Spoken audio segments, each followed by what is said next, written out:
Hey everybody, welcome. It's Wednesday. It's Knightcast. I am your host, Anime Night 1992. As always, I am joined by my friend, my co-host, the walking nerdopedia of a lot of things, Silent Joker. So, Joker, I hope you had a fantastic day today. You showed me we have a lot of topics to cover tonight. So, what do you want to talk about first, my friend? Well, just before we begin, as usual, just like we did earlier this year, the world's crazy right now, but we're gonna ignore all that tonight. Just remember, keep it civil here, keep it, real. If we're gonna talk about stuff, we're just gonna go, hey, stop the stream. Our mods are here to keep things in check. It's been crazy, but let's escape for a while, for the next 2.5 hours or however long we go tonight. So tonight we are here to escape, talk about stuff that's in entertainment, some video games, and some anime, and have some fun tonight. We're gonna have escape for a while. Is that fair, everybody? Oh, I second the message as well. I second this message as well. Say it out loud, George. I hope Hey, you Sailor Outlaw. So, thank you, Rocket Blast, for all that. Yes, so there Alchemy, was some gaming exactly. stuff that I found over a while. So apparently, we got a Panzer and Dragon 2's Y remake confirmed coming for the PS5, the Xbox family, and the Xbox One and PC. I think I want to say, for the life or death of me, I think this might have been one of those games that you were playing at McDonald's over those years ago. That was maybe either on the GameCube or PS2, section they used to have back at McDonald's, because this guy's like, oh, I lost my staff and everything. So I think I remember playing like a demo part of this game at one point. But hey, it's an oldie, it's a goodie, so it's coming back.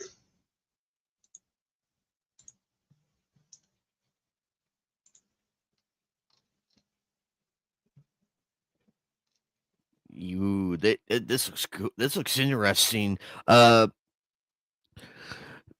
Actually, I do. You're not wrong, Joker. I think this was one of those games that was there. It's good that we're get. Well, it's good that we're getting a remake. Um.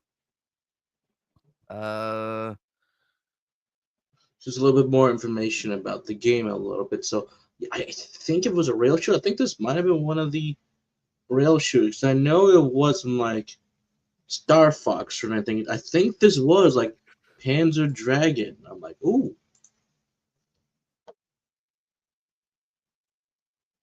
Panzer Drag. Yeah, it was a rail shooter, kind of like it wasn't exactly like it wasn't exactly like Galaga or it's more along the lines of of like the classic ones, like I want to say 19 like the arcade game 1945, uh except we're riding on a dragon, which is really cool.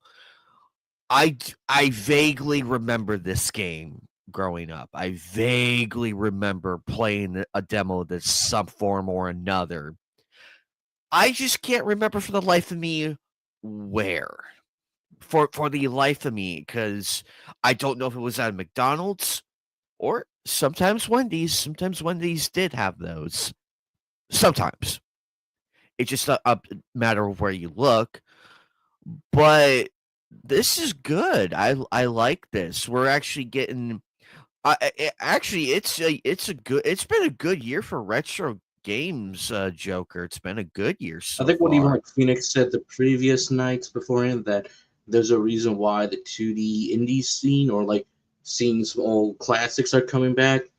Is that I think it's time that there's a market for this, because we've been seeing a push for like more turn-based strategy games. The Baldur Gates coming back up, even something like Silk Song, which we'll get into a little bit later down the line. It's very good to know that there's still a market for that, but despite it being, you could say, oh, but it's still niche. Just because it's niche, it's not mean that it's not marketable. It has a fan base. There are tons of games out there that we say there's an audience for it, not the modern audience you like to hear a lot in a lot of the different videos, but actual audience are saying we are willing to play some of these games if you can make it look good, make it feel good. Sometimes we don't need a cool story. We just want some darn fun, take a good risk. So I think that's good that I'm seeing like these games come into fruition. Some of them can still be bad, but there's still a good market for there. And what I'm seeing here is like, I think I might pick this up for a little bit. Might try it out a bit again, or if there's a demo again, let me play the demo. Oh, absolutely. Yes, that is actually very true. So let's see. Series prequel 20 years before the events of the first Panzer. Laggy's growth depends on your playstyle and Ooh, I like that actually. I like the Dragon Evolution. That's actually pretty cool. Dynamic rail shooter, branching routes, multiple paths and levels that hey, replayability. Yes, please. We welcome that. Pandora's Box, modifications and mission variants. Nice. Enhanced visuals, modern graphics faithful to the original style. Choose between classic or modern. Nice. I like this. I it So I and think if I look at this more, I think so because I think this is it. I think this is the one that because I think one of them says I dropped my staff. So kind of going back to simpler times, simpler mechanics, but they were a lot of fun. So absolutely. I am very. This looks amazing. Actually, I stand corrected, Joker. I think you are right. This is a love letter to Star Fox. I could definitely see well, in some aspects, I well, see maybe the not a rough letter, inspiration. but I don't think this was one of the games they had at like McDonald's because I don't think Star Fox was there. But you can kind of see some inspiration from Star Fox on here, but or some of the classics like rail shooters. But this looks good, honestly. Mm.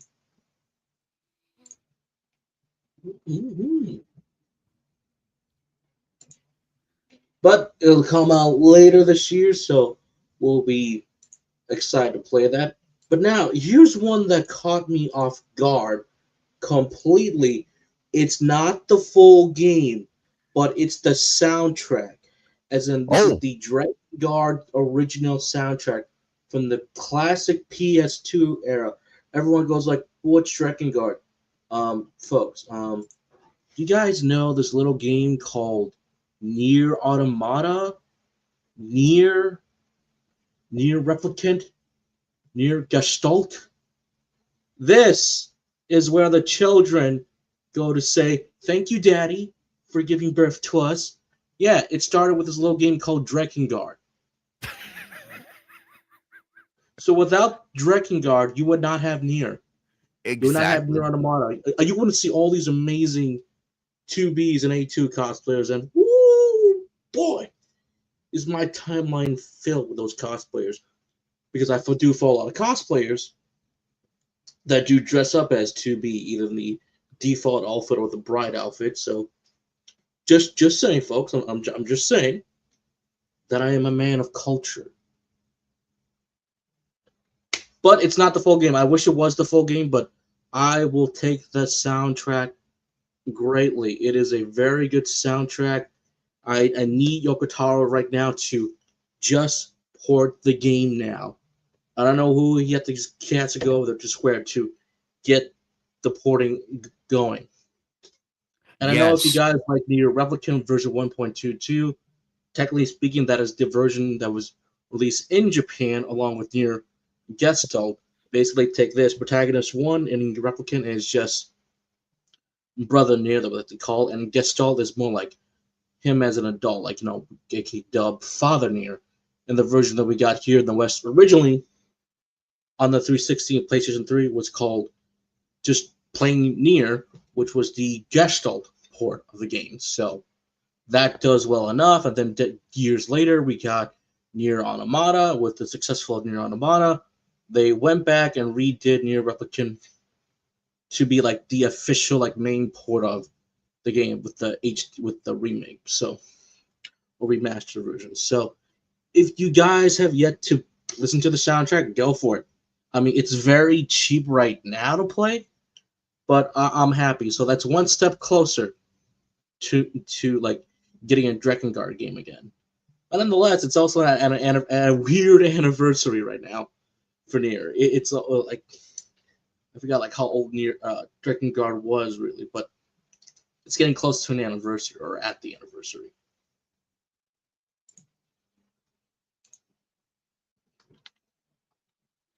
I think this is a tease to this might be a tease here, Joker. If this is here now, I think they're gearing up to release it.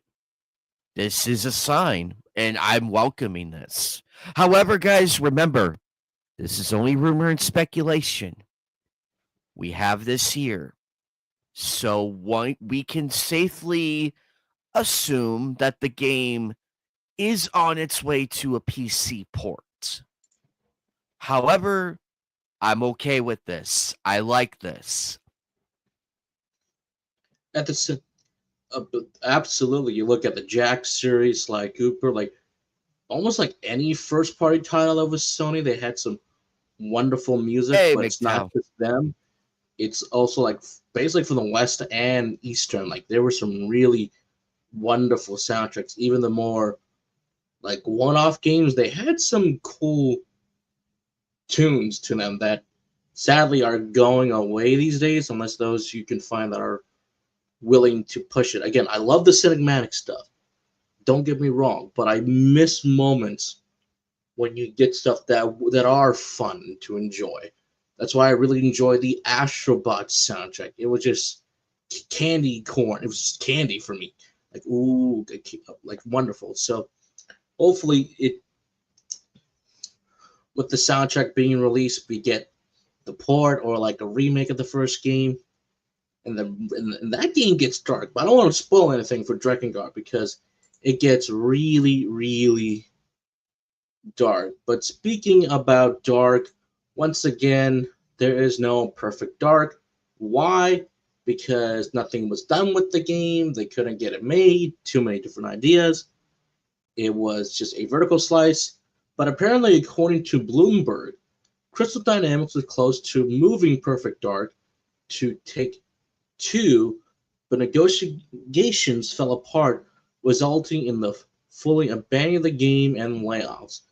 The deal collapsed at least in part because the companies involved were unable to come to terms over long-term ownership of Perfect Dark. Ah.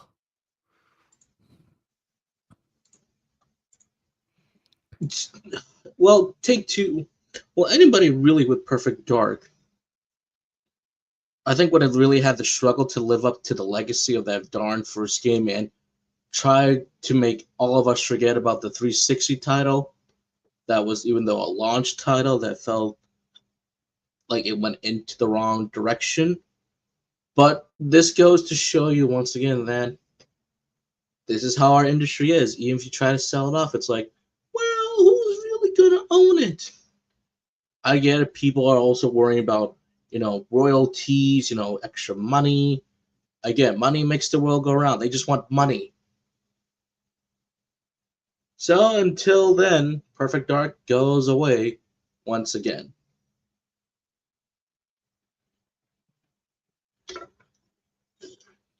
Yep, and Take Two is just the gift that keeps on giving. They are a shell of their former selves.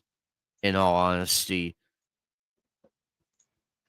Well, it's not just Take Two's a former shell of themselves. It's like even though like off screen right now, this is supposed to be the year that if and when EA will get the Madden license renewed, even though despite the fact that everyone's saying, go away, EA, You have damaged the football brand by so much.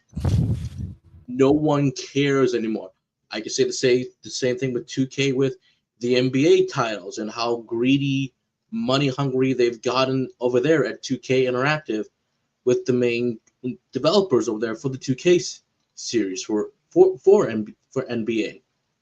I don't want to buy another sports game because it's the exact same game with just an updated roster. That's all it is. I actually played ESPN 2K5 for the PS2 at one point, and I played one of the newer ones more recently. It's a shell. It Like is. they I have had no removed. fun. I had no fun. Like I didn't feel fun at all. I'm like, and people are streaming this game. I mean, nothing against basketball here. Nothing against basketball or anything. It's just why? But hey, but I actually, Joker, get this. I actually refunded Hot Shots Golf. What? The new game that came out, the golf one, um, it was not fun. My computer kept crashing, and sadly, and it is not. It was not good. They had no zoom function or anything, so you can't even tell where your ball is gonna land to better your shot or anything. It does not give you that option, Wow. and you're very it feel like more limitations than expansions. And I like the golf series. I like Mario Golf and everything. I do. I But mean, this I've heard game Mario Kart broke World me. was iffy, but if you're saying that, it's like, man, if Anime Night's not having fun, that's one thing. But this is where you start to look at all the different games in general. It's not just like, oh, it's like you guys like, no.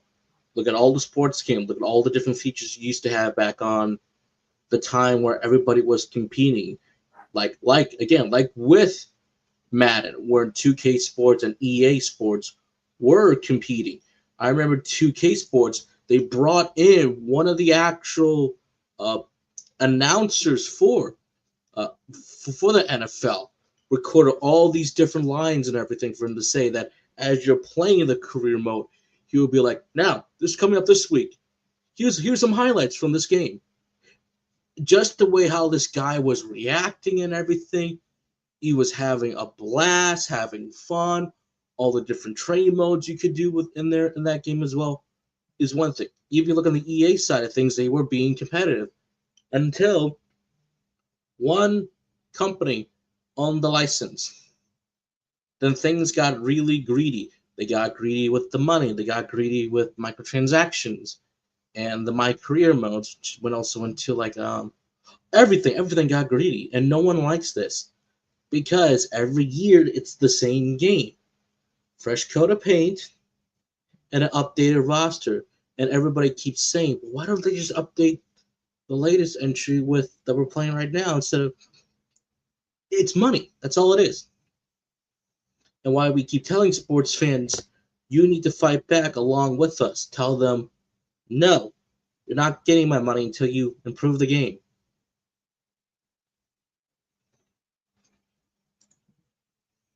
Oh, actually, yeah, absolutely. And I was excited. I was excited to play a brand new golf game. I was excited, but this really disappointed me so badly that I refunded it, which rarely happens with me. I'm like, "Damn." And luckily they did give me my refund back and everything. I did get the refund money back, so we're good. But But you're speaking of right which, though. going on to the Hey, next this news, right here, I was shocked. I almost fell I out of am my glad chair. Keanu said this.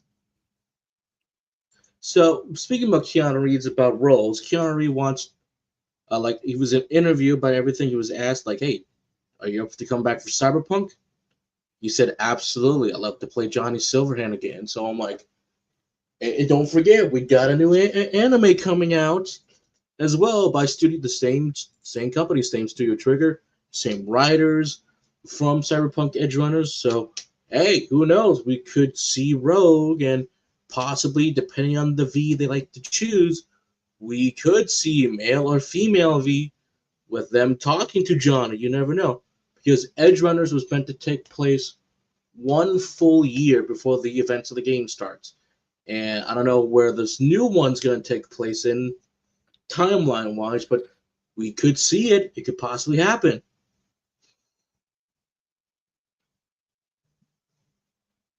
Heck, hell, Keanu could just make a cameo in the new anime. It would be the most badass thing possible.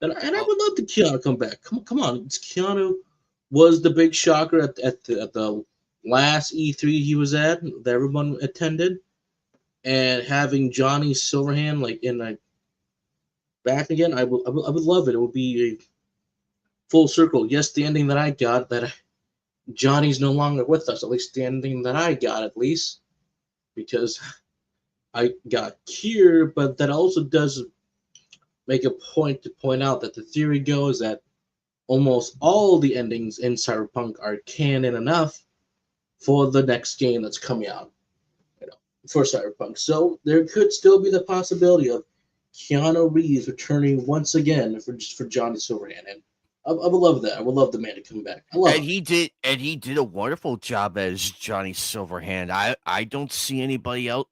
I don't see I anyone would else still playing. argue, at least in 1.0, when the game initially launched, he sounded all right, but he felt very with some of the line deliveries. But he had a solid performance here and there, especially with some of the decisions that I was making. I was like, okay, he's still here, he still got it. But again, it really was with the DLC. That's when he truly got to shine as Johnny. And I was like, it was like I knew it. I knew you had it in you. Like this is Johnny Silver that everyone kept talking about. The jackass, the legend, the a-hole, but the one who actually knew exactly what all these corporations are doing. The one who was Samurai himself. Yes, I love that. I love that he finally got a chance to shine as the character. And fun fact for those of you who do have the DLC and do get like 100% bonding with Johnny during the last mission, if you choose to, kind of say, no, we're not going to go for the full cure right now. We're going to use it later. Johnny will actually make a choice for you, saying that next option, we go get the cure. You do the call and everything. The game will play out the same way, but depending on your male or female V, Miss Vincent, Miss Valentine, if the bond is fully there, Johnny will say your name completely before you pass out. He's like, I'm gonna miss you, Mr. Vincent or Miss Valentine. It's like, whoa, that is so cool. Like, it was amazing when it happened to me. I was like, whoa. He just called us V all the time, but he actually said our name. I'm like, wow. I love little details like that. It helps out. Oh, absolutely. And it's always fun looking at the small details and everything. But I'm hopeful for this. I'm hopeful for the anime that's coming out. I cannot wait to hear more about that. Probably the And next dumb event, we'll get it.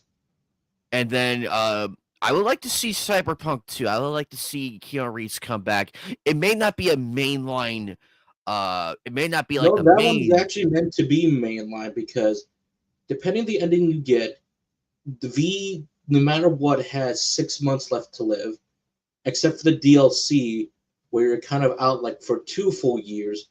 But you gotta wonder, what were we doing for those 2 full years? Because Arasaka may be gone now, but everyone's getting like all the different control of everything else. But it really depends that some of the endings are canon together or will be canon. We'll have to wait until in several years from now until we get that. But you know what actually I'm mad about right now? Here's what I'm mad about. The man, the legend. So you're telling me Steven Spielberg, look at this, is a fan of the Call of Duty series, wanted to direct the movie for Activision, and he gets the final cut. But Activision is so scared, it's like, no, we're just gonna sell it off to Paramount instead. Did they forget he works for Paramount? You're telling me Steven Spielberg himself? I can see. Oh, the double whammy. The double whammy. Okay, so Steven Spielberg. I can see it. I want Saving I Private Ryan and see. Call of Duty, I see it. and he's a gamer. Don't forget, he also was part of Medal of Honor as well for some of those games as well. And funnily And enough, the original founders of Infinity War for Call of Duty were from Medal of Honor. Literally, the founders of Titanfall and Infinity War, they were from Medal of Honor. They used to work for EA and Medal of Honor, but they got so sick of it, it's like, we're gonna break free and we're gonna start our own company. It's called Infinity War, and we're gonna do Medal of Honor our way, called Call of Duty, that gets picked up by Activision. And so many years later, and many years later, there was always talk about getting a Call of Duty movie being made. It's like, I don't want a Call of Duty made, but Steven Spielberg directing this? Now my mind completely changed hearing this news. yes. But darn Hey, you, Christian Activision, they just want to see Freitas. the money because they know what Call of Duty is nowadays. Like, no one wants this grounded stuff. They want all the 360 no scope. You're such a freaking noob lines in Call of Duty. The Fortnite dialogue, the Josh Whedon's dialogue. Yep. And So this, that's why I'm mad, because I think Spielberg would have brought Call of Duty back to the actual roots. and he would. And also, welcome, Christian Freitas. Good to see you, my Thank you, dear Christian, for friend. coming back. Uh, I heard about those. Let's see. Well, he probably does, but he could do like a digital remaster of that one. He could probably do a remaster of it because the anniversary is coming up. There, not for a while, but there will be a time. But on to this. I could see this happening because Steven Spielberg knows knows his war game.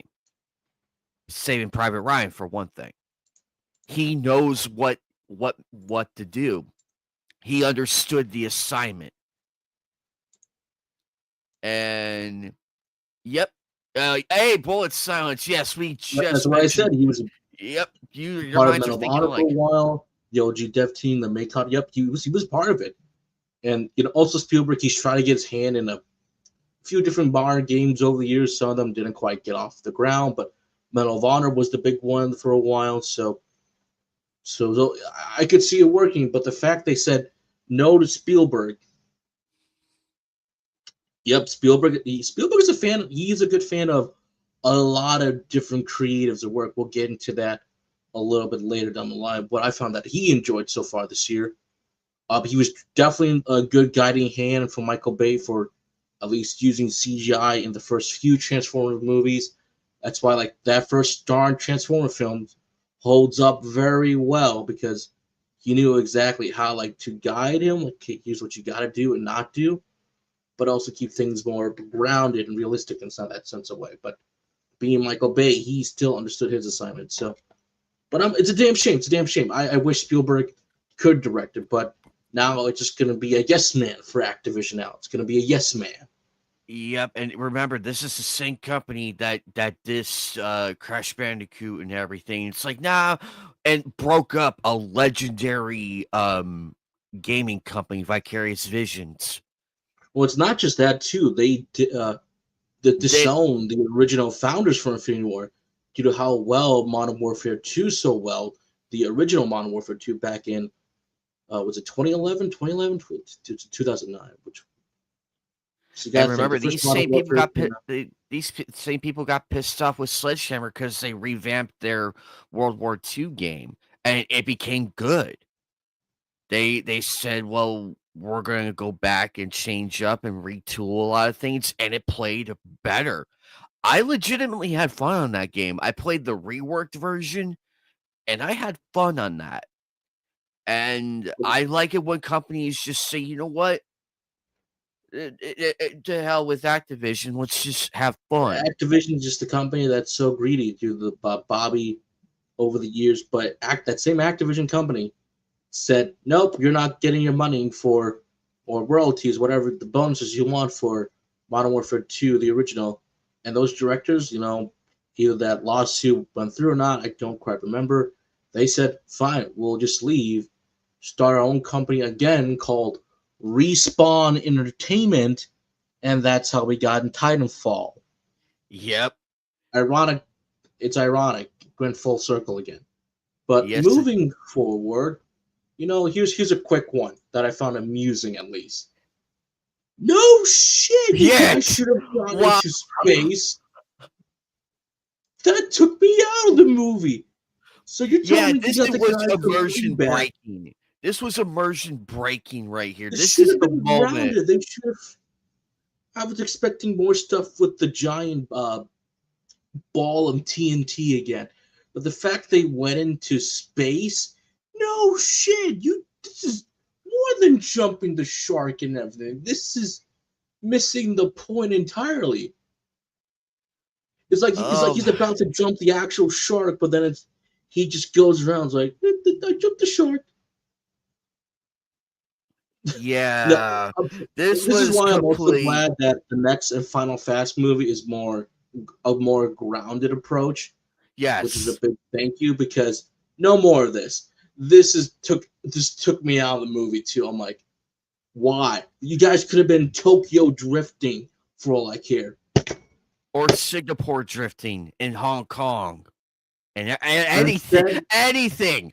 Heck, you could drive down the Pyramid Giza. The Pyramid of Giza. You could drive down that. And that would have still been more natural. Yes. Despite the fact that Dom on an old vehicle with rocket fuel jets or like the turbo boost he has can attach this small little hook that's on an old wooden gate bridge and so go.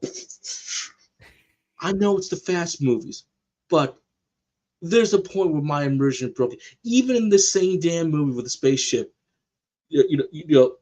one of the actors came out. What was it? No, not Ludacris. The other black guy. Who's the other Tyrese. guy? Tyrese Gibson. Tyrese is like, guys, aren't you seeing something? Like, I survived. Like, he's telling them that he survived the mine explosion. They're taking all these different bullets, or bullets are missing them. That, don't you think we have some type of, I don't know, superpowers? Like, I still remember, like, no, he's not wrong. The way you guys survive all this stuff, especially during the Fast and Furious, where somehow all these cars can take the nuclear blast. I'm like, no. He should have been dead. Y'all should have been dead. Yeah. But Tyrese is the one who's making sense here. And yeah, what are the other two? Don't forget, he was. I'm like, are you an idiot? I'm like, he's a comic relief from time to time. You should have said, no, I agree with you. How are we surviving all this shit? You just made Tyrese. I like Tyrese. I like Tyree. I like Tyrese Gibson. He's my favorite.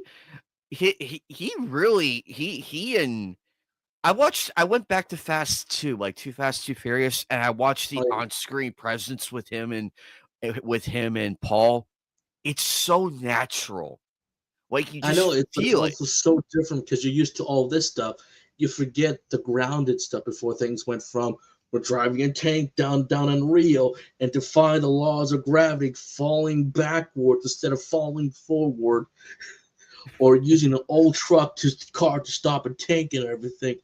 But that's what made some of the original Fast movies both good, but also like, man, I kind of miss this style. Which is why I gave Fast 10 a 7 out of 10, because at least they went back to what made it good. They went back to what made it good, and I'm like, yes, in this direction, just stay in this. That's all we ask. And then they couldn't keep it in. They just like, we gotta do something different. I'm like, the ball of TNT was one thing. Oh yeah, then the Rock ad-lib his joke at the end. And Ludacris literally spat his drink out. That was legit timing. So thank you, Rock. And it will be interesting to see The Rock come back again. After Hobbs and Shaw. Even when me and my friend in the theater were like, "Who has that gun?" We're like, we know who has that gun. When we saw him, we're like, "Yes, here we go. We're getting the crew back together." And yes, it is nice to know that Giselle did survive. That she's picking up the two girls. I'm like, yes, all right, it's a reunion. Now, just please handle the Paul Walker tribute with respect, please, Jeez. and then I can be happy. I at least want one of his brothers to show up and play the character now, because I think that would be a good passing the torch. Give it to one of the brothers. All you have to do is just walk up, sit down. That's all you have to do. No lines, no nothing. I was hoping we would get something. I hope we get something at the end. I'm glad that I think his girlfriend, the actress who played his girlfriend and mother of his kid of Paul of Brian's kids, I think she opted not to return. I think she did. Actually, she did come back for 10, so she was Oh, back in 10. yes, I did see Because it 10. goes 7 was the whole. Because 7 was, Furious. 8 was the Fate. No, Furious. 8 was the Fate of the Furious, where we had the darn stupid, again, exactly what I talked about. Then, like, Fast X was, with this and everything. So that was one. So that was one thing when they got, everybody back together. So we'll see where they go. So, but if she does come back, that's one thing, because I know the films were. No, 9 was with. No, 9 was with John Cena. There we go. John Cena. So Paul, Vin's brother. So there we go. It's all coming back now. And then X was the whole. It was meant to kind of wrap it up, but it was such a big project. That's why they split into parts. And why they said the next one, the final one, is going to be more a grounded approach. But moving on. So finally, I get a long overdue update on the Bioshock movie. Yay! I remember you mentioned this a while back. I remember we touched on this subject a while back, Originally, it and had like Michael Green as the writer, but then it yeah, went to somebody else now. But it's still Francis Lawrence is still directing this. So the update to this is that okay, so it's going to be based off the first game. Not a bad yes. choice. I would prefer going elsewhere, but going to Rapture is the safest bet to get all the fans back. And it will be Francis Lawrence, next movie after the Hunger Games. Francis, you don't need the Hunger Games. No. Just give the Hunger Games to somebody else. I want you working on this bad boy. I need this before I pass away, please. And there's a different writer While we're still here. while we're still here. So while I'm still happy that the script is still being worked on, I would still wish it was the Michael Green script, because I think he was like the perfect writer for this. God's America, Blade Runner, Logan, and currently working still with Netflix with Blue Eye Samurai. He also did Shadow and Bone for them before that show got canceled, sadly, which I was bummed out about. But this is still an update that I am very much appreciated for Netflix, because this is what I need. That's what we need right now. Good updates. But now the question is, who do you want to play Andrew Ryan? My name is Andrew Ryan.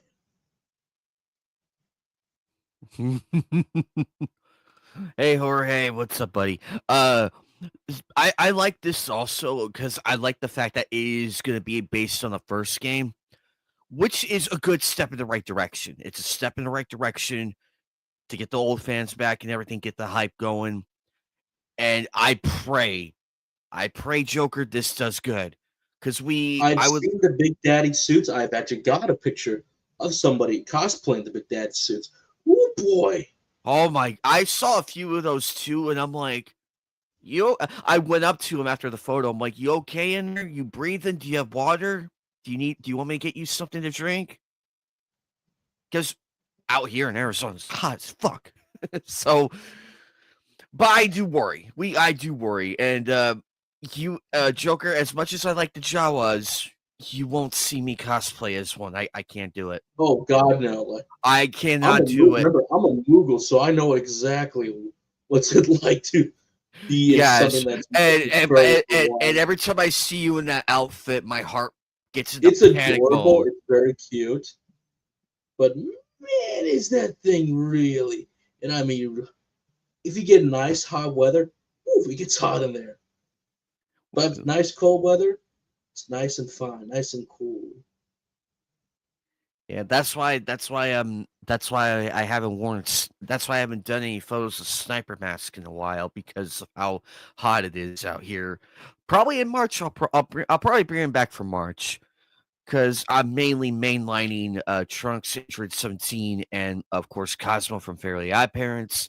I'm mainlining those three at the current.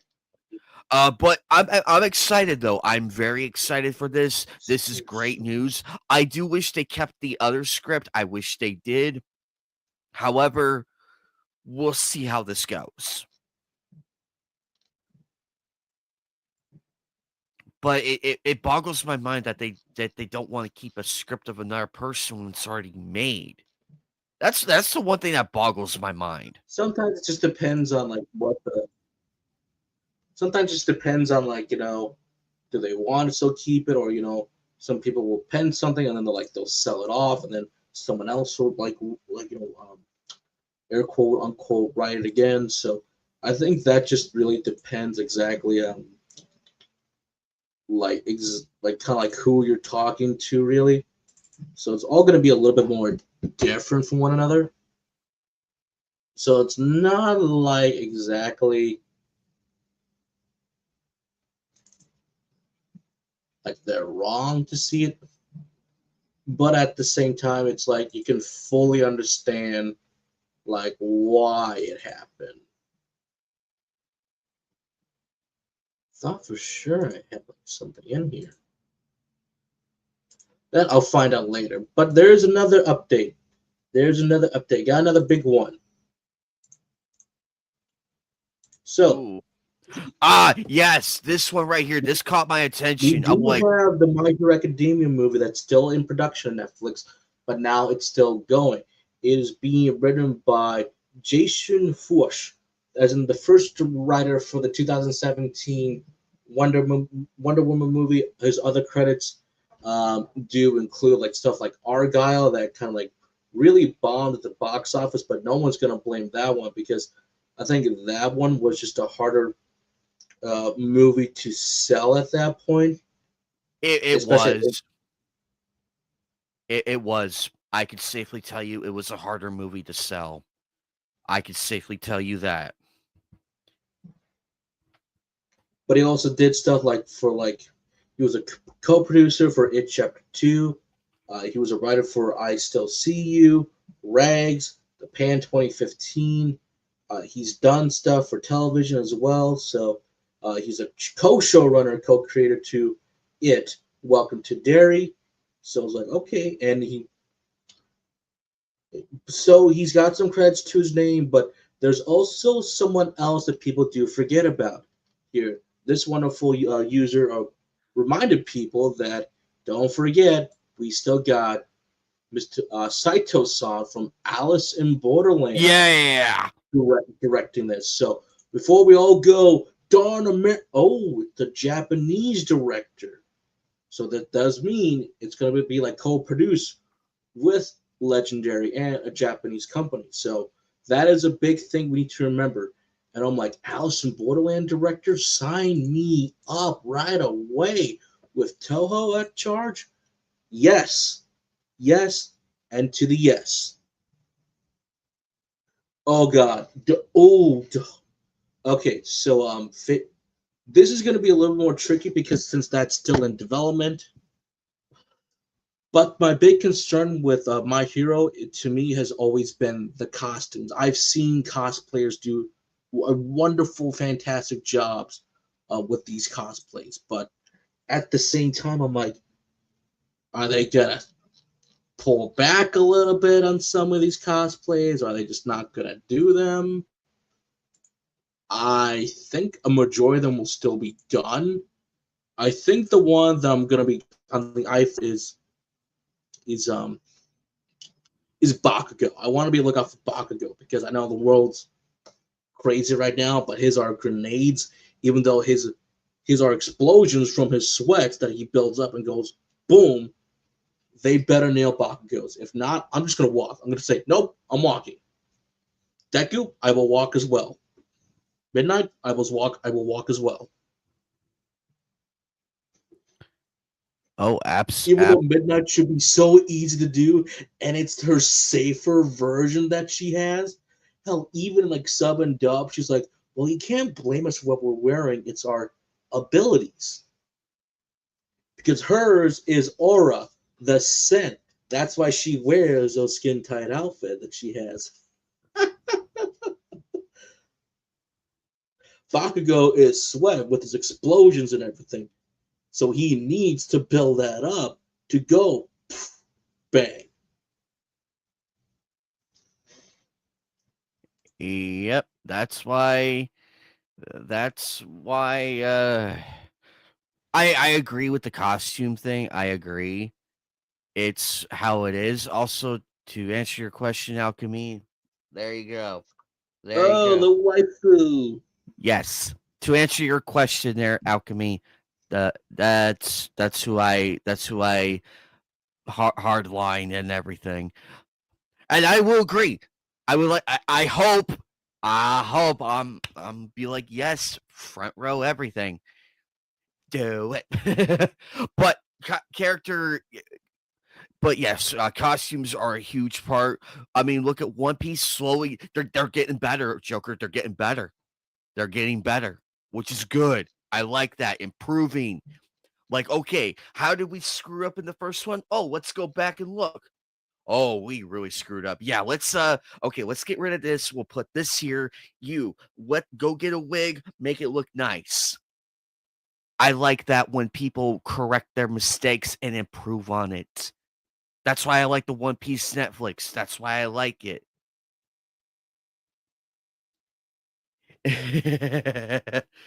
um, but I'm very excited for My Hero Academia.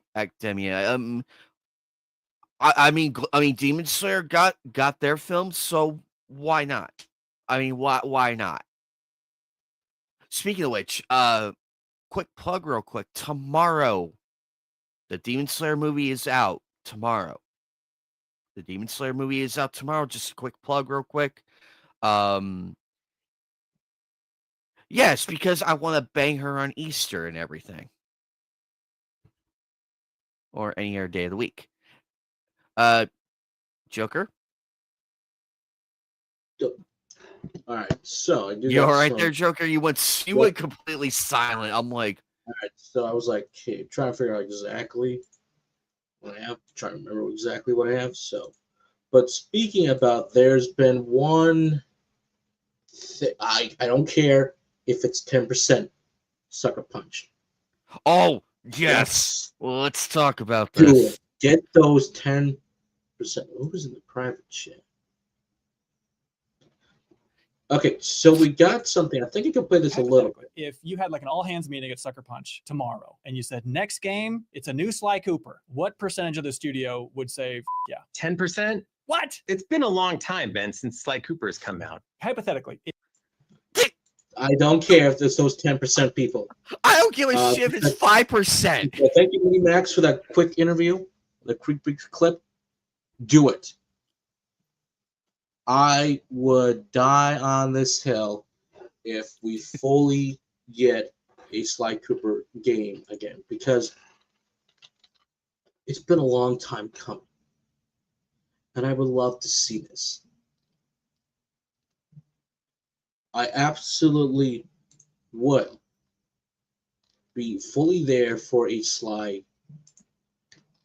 Sly Cooper 5. I would be there, even if it was a remake of the first game. I would still be there in case things, didn't fully get off the ground. Here's the thing. Do it. I would still enjoy it. Because it's Sly Cooper, and we deserve to see the ending to the show we rightfully deserve. to the game that we deserve. Even those 10 pitched a prototype, I would say go for it. I would love to see what the prototypes were. I mean, it's like Cooper. Like, I think everybody keeps saying that we want these catalogs from Sony's Golden Era, PS1 through 3 back again, especially the Golden Era PS2. The games on digital, when they were added to the PS2 catalog, available for the public again to rebuy, they were especially the first game, had really good high numbers that I said, if this does well, even more, we'll get 2 and 3. Lo and behold, months later, there are 2 in Slide 2 and Slide 3 available for purchase. So it's like they know the numbers are there, but only 10% of Sucker Punch employees might do Slide. And I don't care. I would say praise those 10% employees. Go for it, because I think that your fan base would enjoy this. I would enjoy it. Oh, absolutely. Now is the time. I don't care if it's 10%, 5%. I don't give a shit. Get those people working on a brand new game. And also, don't forget Dev. He told me in confidence he wants to see a 5th game. In confidence. And I agree with him. Everybody wants to see it because we need closure for this series. Not a lot of games get their closures. Not a lot. Not a lot of games get that closure. This is one of them. And I feel like we need to see, because remember, Sly Cooper and Carmelita did confess their feelings for each other. It was really hinted at 3, and then all that time together, I'm pretty sure during his fake amnesia, I'm pretty sure they were officially a couple. But we want to see it come full circle. Tie the bow. Please. We just want to know if he's all right. And also see what Bentley and Murray and everybody else is up to.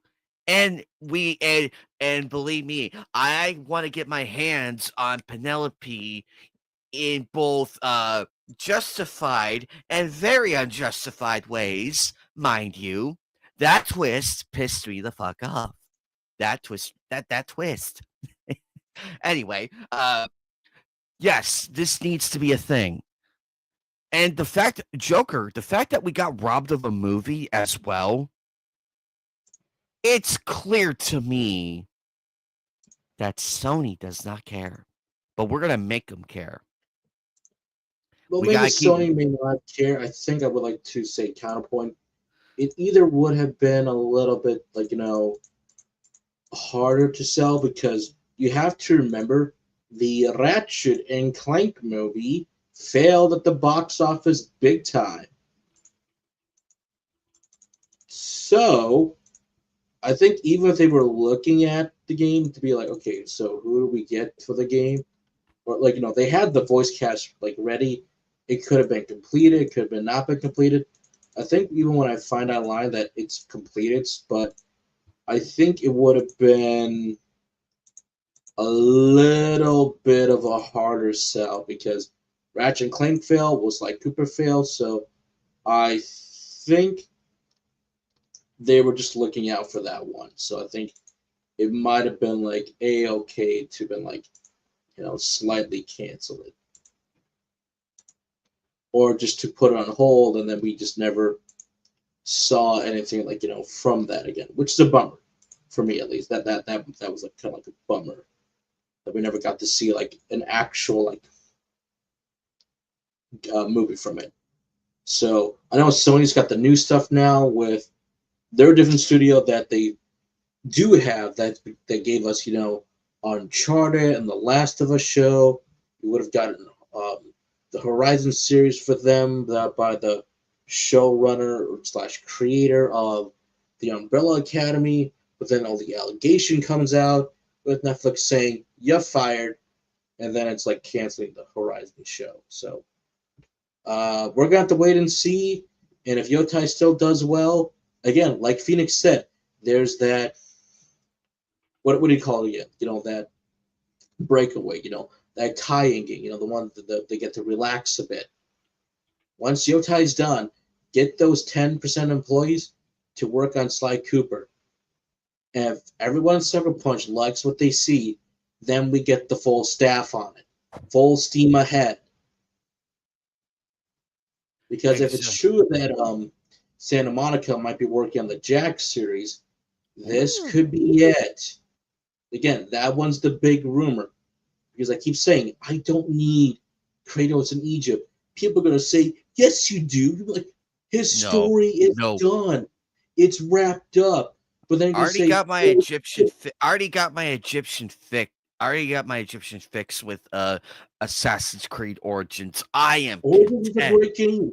I am content with my Egyptian right now. I am content right now. You're gonna say, well, Egypt was before he gets to Norse, so he's still angry in Egypt. Is he gonna kill the Egyptian gods now? Is he gonna help the Egyptians God of War? Are we gonna see? This is a cheap joke, and I apologize in advance to everybody, but is he going to be fighting against Obelisk, Slifer, and Winged Dragon of Ra in Egypt? I'm sorry, that was a terrible joke. I apologize, but I had to get out of my system. Is he going to do the Pharaoh now? Is he going to do the Pharaoh? Hey, Daniel's Hot Topic. What's up, buddy? Yes, you are right. Oh no, we already have a new Metal Gear game. We already have a new one. But Battlefront 3, yes. No, it depends on what Konami's gonna do after Delta.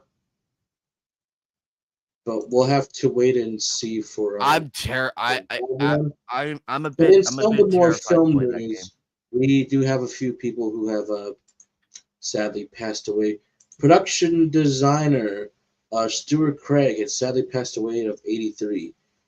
He was the one who did all the Harry Potter films and won 3 Oscars awards on Gandhi, The English Patient, and Dangerous Liaison. So you got to really think about it when you're making stuff for movies. It's not just, put on a green screen and everything. You got to think about, okay, it's the production team. What do they have to work with to sell you this world you're going to be visiting? What's the movie going to be like?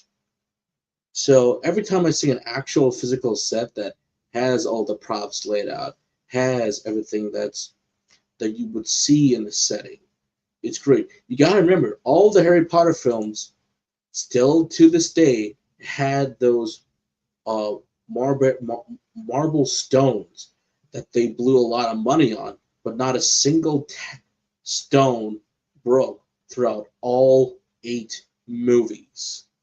Not a single damn one broke. That's money well spent. Exactly. Great Hall for the first time. That's money well spent.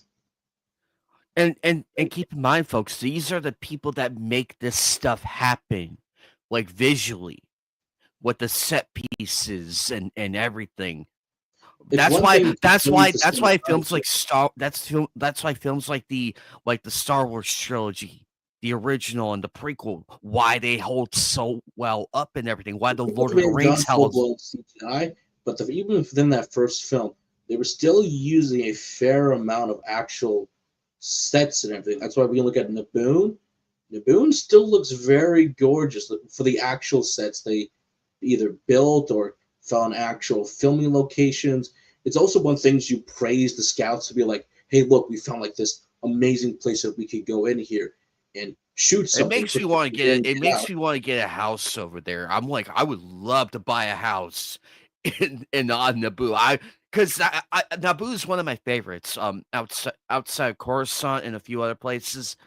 Naboo. Every time I see Naboo, before the fall of the Republic and everything, it's like you want to go there and just be like, I want to get away from everything and just go there to the lake and look at the lake and everything. Whoever scouted that area deserved. I hope they got a raise for that because that was beautiful. The interior, everything. Like you And gotta with give props to CGI, you people like can't you Joe can't Hammond, do it with CGI. You but just the people can't. who do it by hand or find the actual locations, this is the stuff. But like, look what he's like. Oh, Sorry. let me get up. Like even like looks like what's behind him, like actual books and a big jar and everything. Like, yes, this will take time to make, or you just buy one. But these are just beautiful sets, beautiful set decoration. People will go, wow, this looks good. And then you It, kind of see it like if you're ever there for the tours, you got to thank the set designers and production team because they're the ones who built stuff along with the carpenters and the painters and the sculptors. It takes a lot of time, and that's why we keep saying when it feels real, when it feels authentic, you can grab it. exactly. And it's like also, how can I make that glass do really spectacular things? How can I make it look wizardry? How can I make it really mystique and everything? Make it pop and everything for the scene. That's the thought process, people. That's the thought process. Like an everyday object, like that glass, like the glass bulb next to him. You could do anything with that and would still look amazing. You could do anything with it. But yeah, rest in peace to these. These are the people that that deserve the thanks too, because they are sadly being overlooked, and it's very, very tragic.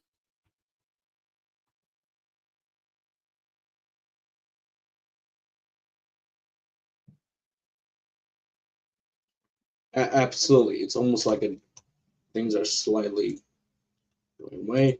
But there's another sad one right here. We lost Polly Hollanday, who played Flo on Alice at the age of 88. So I have no idea what the show is, but but to lose someone even at that age, lived a good life at least.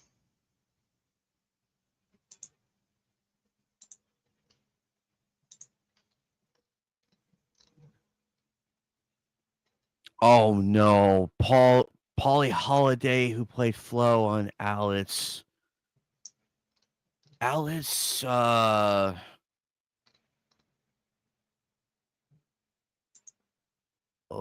think oh, my mom said she had a catchphrase that it's like get something something or is it have at you or something like that. I can't quite remember, but it was something that was there that's like, oh, that was her catchphrase. So I'm like, haha.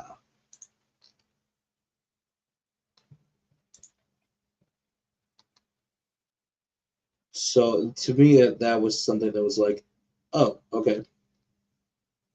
But at the same,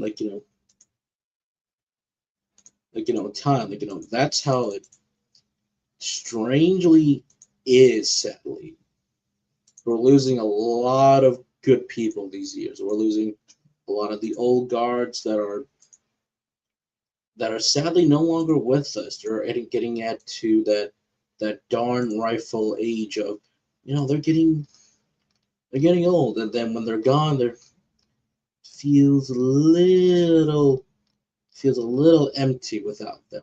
There's that spark that's missing. It's like, huh? And then it's like then they're gone.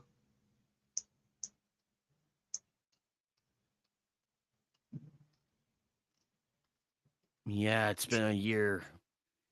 Uh, we're losing our legends, Joker. We're losing all the fun folk that we grew up watching and enjoyed. And the fact of the matter is Hollywood has gotten a lot smaller. Got a lot smaller over the years. It's got a little more crazy. But for those who are still with us, thank you. like this gentleman, the great Michael Caine. No, I did not stutter. The great Michael Caine is coming out of retirement to join Vin Diesel in the long-awaited The Last Witch Hunter. At the rightful age of 92, he's coming out of retirement. What? What?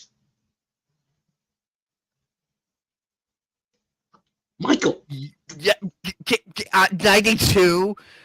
Michael, what are you doing? I'm glad he is friends with Vin, and Vin has praised him a lot. But Uh, 92, he should be retired peacefully still. But here's the thing: he's also stayed in the past. Before he retired, he wanted to do one more film, and I'm like, one more film with the master himself. I was like, yeah, get it in the system, get it out, retire. And then he's like, nope, I'm not gonna do it. I'm gonna retire.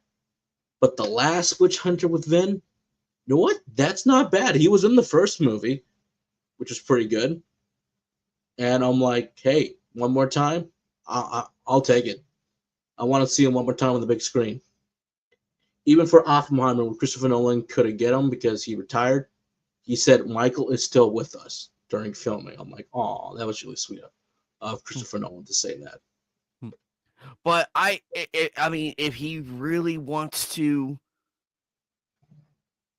by all means, please be careful. He's a legendary. He's a legend for a reason, and why he earned his flowers and everything. But if this is, by God, his last film that he did mention before, fine. I'll see if this is good, because a lot can go wrong between now. I hope that deal goes through. They're still, from my understanding, they're working out the deal, though. From my understanding, what reading the uh the description, but it would be nice. I like the Last Witch Hunt, the first movie. I could see this being his final send off. Like, okay, I did my last movie. It's my last hurrah. I am done. To everybody, I love you.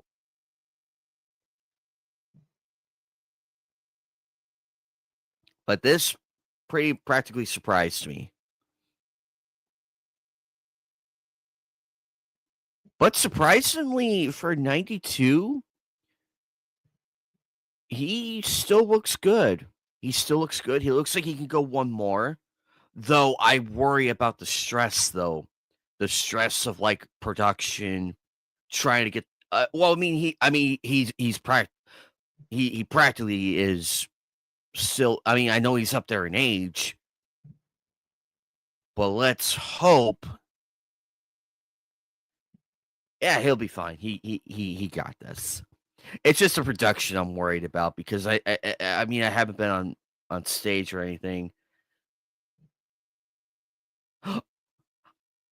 I highly doubt they're gonna do Austin Powers at this point. Austin Powers 4. I highly doubt it. Did they I even do a 3? That was Gold Member. Austin Powers 3 was Gold Member, because there was the International Man of Mystery, the Spy Who Spy Who Shagged, Dumped. and then Gold Member. All three, and because and also Vern Troyer is long since passed. He's gone. I don't know if we can get Michael Caine to do Austin's father again, because that's who he played, is Nigel Powers. But I could see the Last Witch Hunt being his, like, the crowning on his career.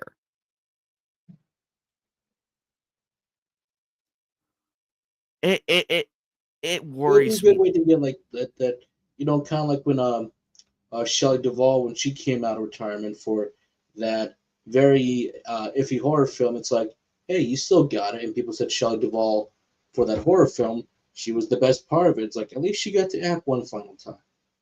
It had Oh, a very rough with Stanley Kubrick, but I was like, you got it, girl. You still got it. oh, Hey, I was absolutely. glad I could see her act for one final time. But Yes. speaking about acting, did you know? Because I was going to get to the.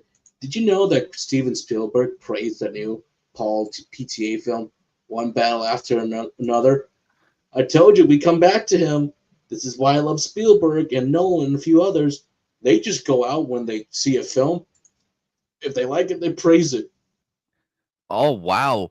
Tom Anderson's. Oh, With Leo, and Leo's very selective. You got to remember that.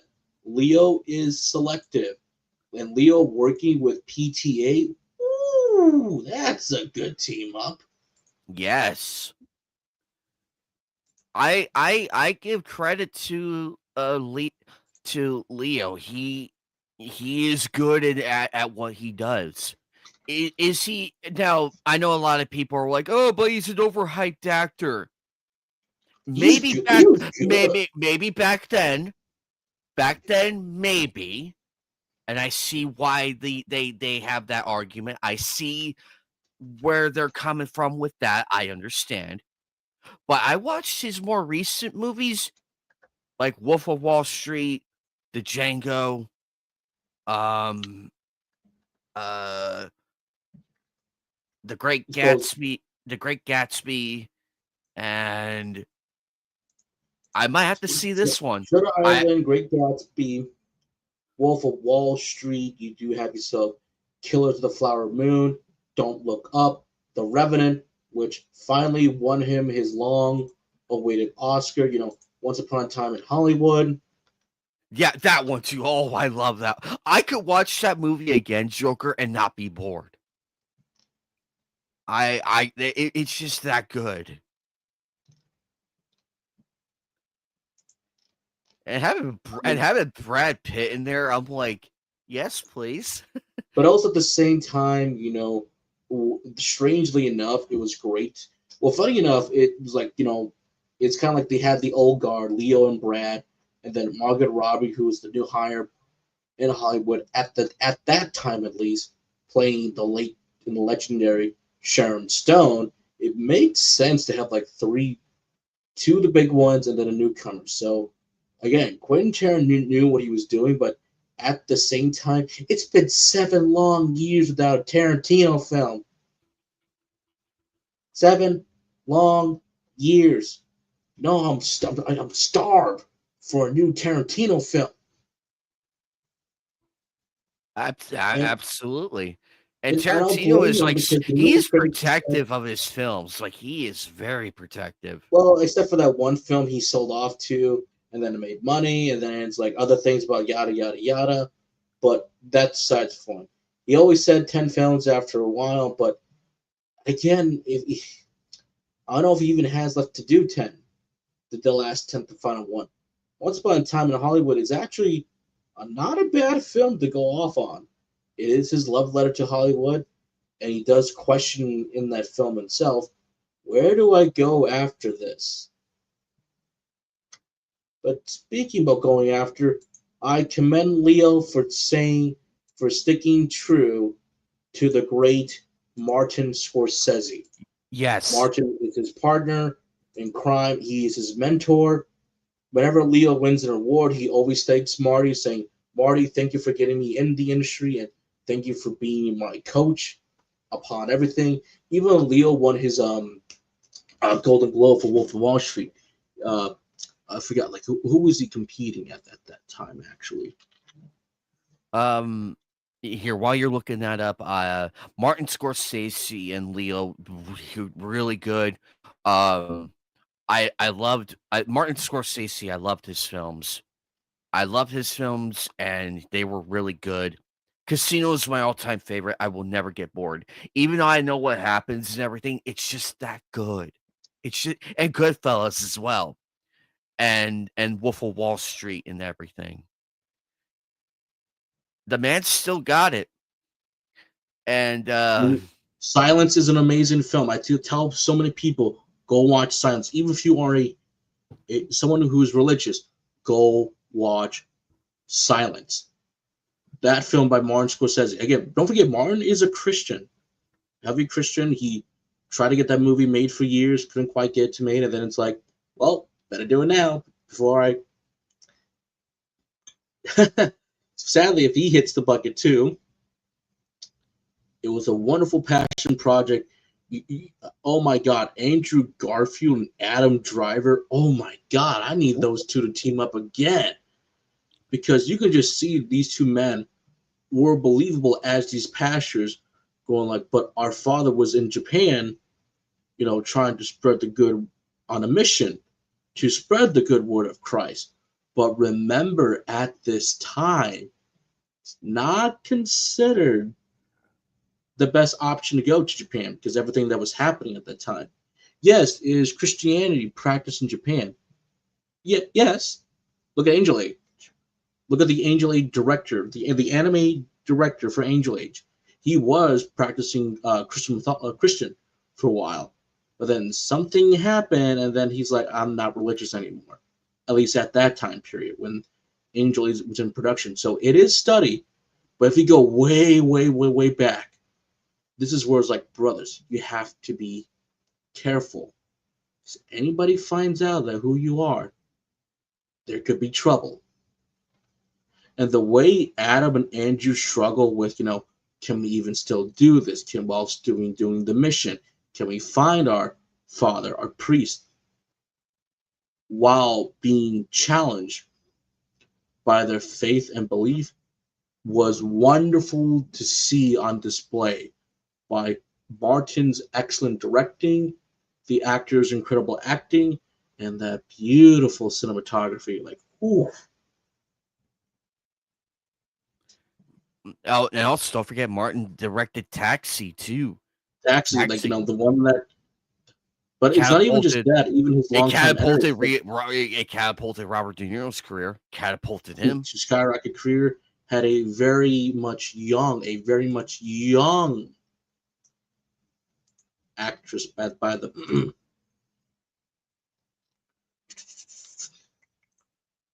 had a very much young actress by the name of Jodie Foster back in the day. The only reason why she got in the film, she lied about her age. Oh. No, but here's the thing: when they found out, they still filmed it, but she lied about her age. But here's the thing: Jodie Foster in that film, still great. Like, she could hold her own to De Niro. Like, I was like, wow, you held your own against De Niro. But like, hey, if she didn't lie about age, we wouldn't have her right now. So, good job, Jodie. Yes. And I'm always glad Leo is like, I want to do one more movie with Marty, because I always love it when he works with Marty, because it's like, it's magic. That father and son relationship, man. You can tell it's so sad. It's so sad that Martin Scorsese's wife is no longer with us, because she was funny as hell in Casino. I liked her. Some of the scenes she's in, she steals the show. But I agree. If I were Leo, I would do I would love to do one more movie with Marty while he's here, and while he still has one more film to make in him. I'm curious what they're going to make together, because when those two get together, it's like magic. I think Leo said there was a book that he gave him that he wanted to to do. So it's going to be another book adaptation again. So that'll be interesting. So I did find it. The people he beat for the Golden Globes at the 71st Golden Globes for motion picture, musical, and comedy. He beat Christian Bale for American Hustle. He was able to beat Oscar Isaac for Inside Llewyn Davis, a very underrated film that people have yet to see it. Joaquin Phoenix for Her. But even when he's listing off those gentlemen, he said also this as well, to paraphrase him: if any young actor is still looking to act, you definitely got to look at the great Bruce Dern, because Bruce Dern was nominated for Nebraska, and he said Bruce Dern has such a wonderful filmography. You should check that out. And there is Bruce, because they cut the camera to Bruce, and while everybody's clapping, Bruce is like, thanks. Like, he gave him the thumbs up. It's like, that made Bruce night.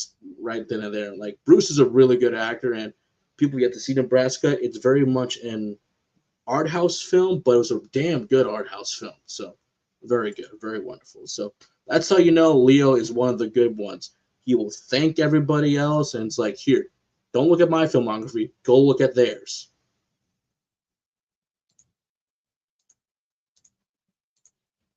So I got another movie one right here for you. So David Okay. David P. I can't pronounce his last name correctly. David Director Pryor. of horror film Empty Man and one of the episodes for Cabinet of Curiosities is set to direct the upcoming Netflix horror adaptation, The Boy and the Iron Box. Filming starts next month. Ooh. I have known nothing about this movie. I'm attempting to watch Empty Man. But for those who don't know, what the hell is Cabinet of Curiosities? This is actually a anthology episode series on Netflix for horror. There are multiple episodes to go through, but each episode, get this, is directed by a different horror director, like The Empty Man, or people who directed Splice, and a few known others, based off different adaptations across different works, like H.P. Lovecraft, or original works like Del Toro with one of his lockers, where yes, a very racist man, he's looking to make a quick few bucks because he's in debt, decides to go to these auctions for lockers. That goes off. He gets one locker, but this one lady says that this is our locker that you just bought. My father passed away, but now I need this locker because we need to get stuff. And he's like, well, look, you can, but I already threw stuff out in the trash already. What happens at the end? I'm not going to say. Or a weird, interesting one that I don't want to kind of spoil, but it's a little weird. But the thing that Del Toro said for Cabinet of Curiosity is this. Look, you get yourself a little bites for the delights, as in every episode is like getting that nice bite of cake or cookie desserts, and you're just seeing all these wonderful handcrafted worlds that goes back to old school actual prosthetics or makeup on the monsters, or even with very cool CGI effects on the monsters, like a big giant rat for one of them, or this weird little alien thing, or there's one where it's like old school 80s prosthetics. I'm not going to say what it is, but you see this woman touch it, and you're like, oh my god, what the hell is that thing you're touching? This is a really cool show.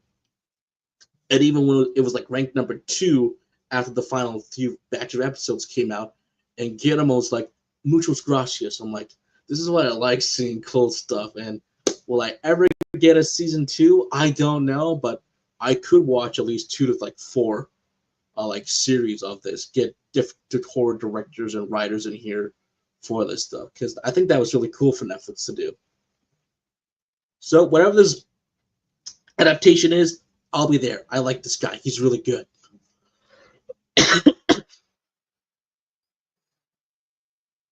Ooh, interesting take. I know, very different from what I'm used to, but I liked it enough. So I liked it enough for that's what I'm saying. But I do have an update on the Resident Evil movie on who's our wonderful cinematographer. Ooh. Zach. We have the cinematographer. His name is Darius Wolitsky, who has shot Prometheus, Alien, Covenant, The Martian, and Sicario 2. But most importantly, this, ladies and gentlemen, he is your cinematographer for Captain Jack Sparrow. Yes, all 4 Pirates of the Caribbean films. Yeah. All 4 of them.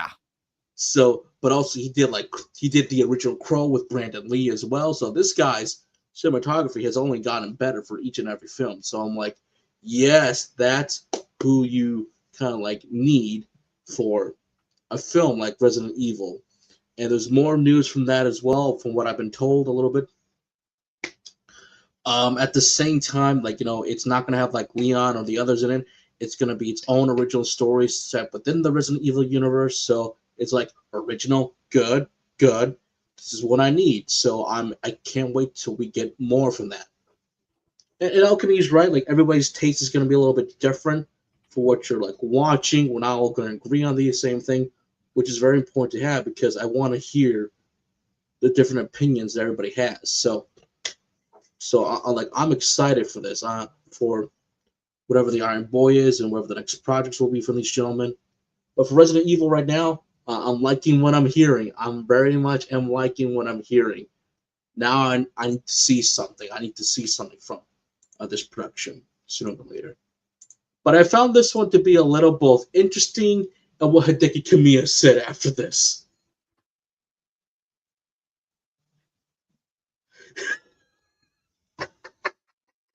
And then here's Hideki Kamiya's response.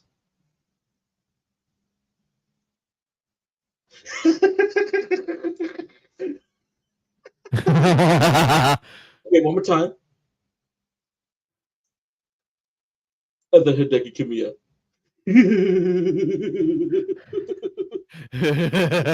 Oh no. Oh no. Oh no.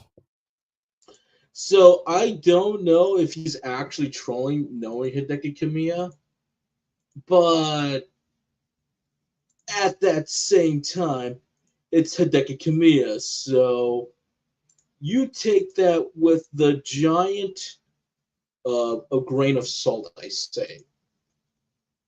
As like, I mean, he has done horror. Resident Evil 2, he did RE2, so going back to the route of horror, you could do it. Would it be in the exact style that Kojima, Del Toro, and Junji Ito with Norman Reedus were going to go for? I don't know, but if you want to do a PT style horror stuff, I say go for it. Although hearing Hideki's response, I was like,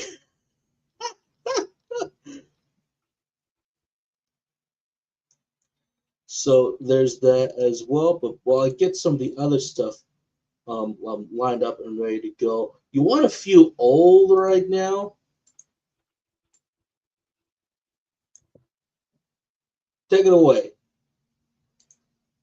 All right. The Spider-Man, the animated series from the 60s. Animated Spider-Man debuted September 9th, 1967 on ABC. 58 years ago to the day. Well, yesterday, but holy crap. Oh man. This show was a lot of fun. I remember watching the few reruns before we had the animated series was the 90s one was really taking off. They did air a few reruns of the 60s version. I'm like, "Whoo, this is good."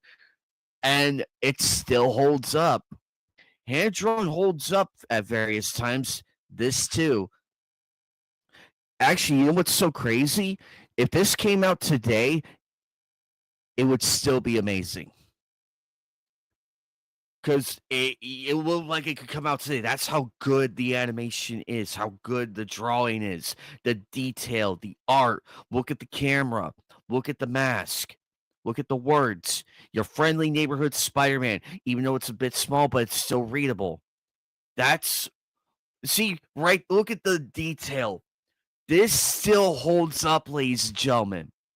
This still holds up, and we're all here for it. People are like, "Oh, but hand-drawn animation is trash." Where? Look at this right here. Right here. He comes in through the door. They're the robbers, ready to go. Except they're not wearing masks. They're out in the open. They're gangsters. Nope, I stand corrected. One of them is wearing a mask. The other one's just I think he has like an eye mask, from what I can tell. But yep, they're doing that. See, look at this. You don't see that anymore. You don't see that anymore. I This dare. is where we got the I iconic dare the Spider-Man you know what? theme. Top Dun, dun, dun, who dun. Joker. Who's the current Spider-Man for the coming Spider-Man movie? Who's the current? It's still the current Spider-Man is still Andrew Garfield, who's in Avengers Doomsday, and for his next solo film. For the VA side of things, it is Yuri Lowenthal for the Insomniac Spider-Man games, and for your friendly neighborhood Spider-Man, this up. Andrew Garfield. For the love of God, man, get this scene in your next Spider-Man movie. Or air quote unquote for give it for Tom Holland as well, because he's still grounded. For the current voice in animation, his name is Hudson Thames. Hudson Thames. Hopefully I'm saying that right.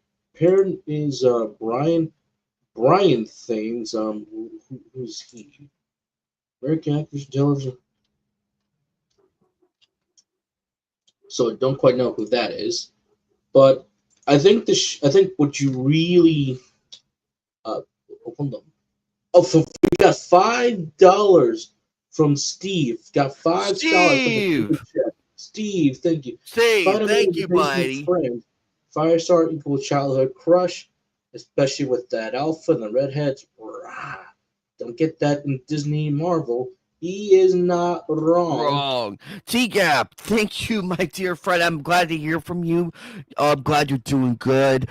Thank you for the $5 super chat. And you are not wrong. Spider-Man is amazing. I was actually watching that the other day. Woo! Oh man, we got oh my lord. Sydney Sweeney definitely definitely for that. Yes. That one right there. Yep. Perfect. There you go, Steve. There There you you go, brother. go. There you go, Steve. We're doing the Lord's work for you, buddy. There's nothing wrong with hand drawn. Hand drawn will stay there with you forever in time. That's why all the Ghibli films, they have aged very much well these days. You can see like the fingerprints like on some of these images if you look correctly, or again you look at the nothing will ever beat a hand drawn film. Even the father of manga, Otama Tezuka, said that in an interview when he was still young enough that there'll come a time where computer animation or technology will get better, that you will be able to replicate my work in that sense of way. But nothing will beat a hand-drawn film. He's absolutely correct. Technology can get you better to get yourself to the style of Tezuka-san, but at the same time, I will take a hand-drawn film any day of the year. So, but that's just retro. 58 years ago, the show came out on ABC for the original Spider-Man, Amazing Spider-Man and Friends. I think that was. Let you go back actually. It was 1982, so 1981. 81. 81. Mm. It wasn't like wait, wasn't also Iceman voiced by Fred? I think Actually, I think he was. Sunfire, Captain America. Oh, I forgot Captain America was in this one. What? Oh my God, Paul. Oh, Kingpin was good. I liked it. Walker Edison. Where is Iceman? It's like order of appearance. Superheroes. Wait, hold on. Characters. Let's Spider-Man Friends. Iceman. by Frank Welker. Yep, Yep. Frank I Welker. was right.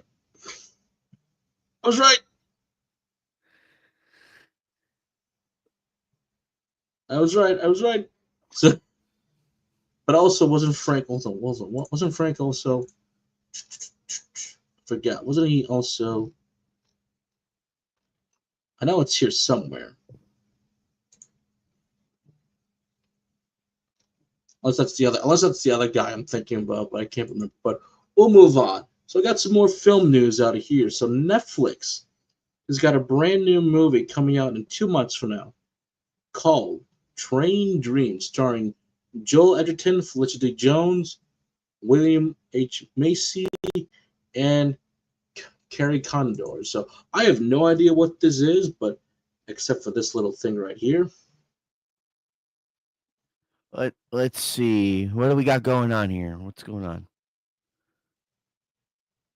It's so specific to one person's life, and yet there's a universality to it of a person trying to navigate a world that's changing around them constantly. Based on the beloved novella by Dennis Johnson, director Clint Bentley reflects on inspiration behind Train Dreams. Huh. So, I like seeing stuff that's different. I've also said this, outside of all the action and violence stuff and the waifus that you guys have seen me love over the years, I will always say this. I will take a nice, slow burn, feel good movie. So that's what I need every once in a while. I just need to sit back, relax, and be like, I'm just gonna enjoy this movie. Don't care. There's no swearing, no blood. I just need a good feel good movie. Which, remember, folks, tomorrow is not just the Demon Slayer movie. Remember, tomorrow, the final time, you and I, Anime Night, and the rest of the world, we get to see the Downton Abbey cast for one final time. Yeah. Oh, yes. Downtown And there's Abbey. no Maggie Smith. I That's know. the sad thing. There's no Maggie Smith, but every time they show her for portrait, I'm like, right in the heart. She would have loved this movie. I agree She there, would have TCAP loved it. Steve. Oh. So don't forget, Downton Abbey's out tomorrow as well. Don't forget to see that as well. I will take my mother to that movie, so we're going to have a blast with that one. Since one final time, one more goodbye.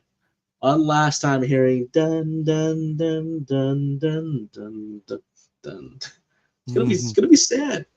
And I do like how Downton Abbey, they're going literally through the ages of Britain. Even the last film going from silent era to the talkies, that was really cool as well. Oh, that was a clean transition right there. I'm like, oh, I like this. I actually like Downtown Abbey. It was at first I looked at it, I'm like, okay, but when I heard Maggie Smith was in, I'm like, yes, please. Changed my mind. I gotta go see it. I sat my ass down, watched it, laughed my butt off, and I like it. I recommend the series. Look at me. Look at Anime Night. Outside of its own comfort zone. It was out of my comfort zone. I actually enjoyed it.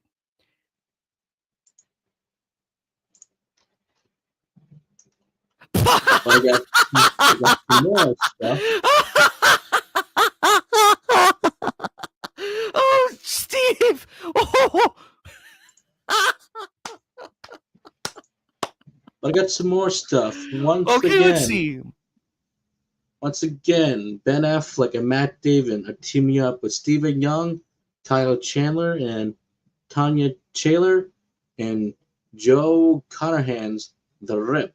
The film follows a group of Miami cops who discovers millions in cash in a direct stash house. But as always, things go wrong. So once again, it's great to see some great people. Also, I can't wait for the memes with her going to come around.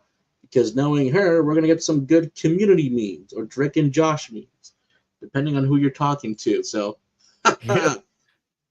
so it's always great to see Matt and Ben always team up. They've been friends for how many years now? Like such a long time. So You know, I but it's remember. I great to remember see them all team. they really bounced off each other when in the early days. Um, Good grief, it's been that long. But that's everlasting friendship right there. Hmm. So it's great to see Netflix. Hopefully this is like this one does look like more like the more smaller budget movies, which they did win a award for a small kind of like small made for television film for Rebel Ridge. I hope that was I mean, with that film being successful for made for television movie, depending on the air quote unquote classification for Netflix for small television film. I hope that was a good wake up call for them to say we don't need to be spending 100 million, 200 million on these big action films. Let's do something smaller, condensed, but still get stuff to be made. Even the alleged still happening Zack Snyder police drama movie, they're apparently one thing they said that they were looking at $80 million, not 800 million, but just a good solid 80 million. But that's up in the airs right now due to whatever's going on over there.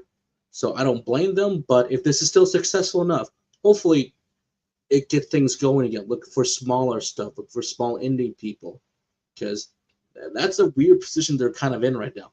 The smaller stuff seems to be working versus the more bigger stuff. So good luck to the cast and crew. We still gotta wait till January 16th. So we're still months away, but it'll be here before you know it. And hey, I got a movie to watch early in the year, so that's a good thing.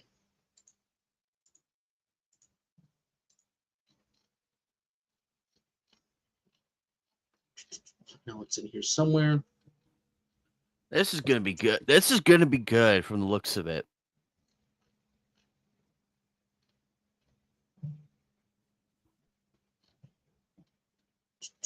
Oh That looks Jesus! no.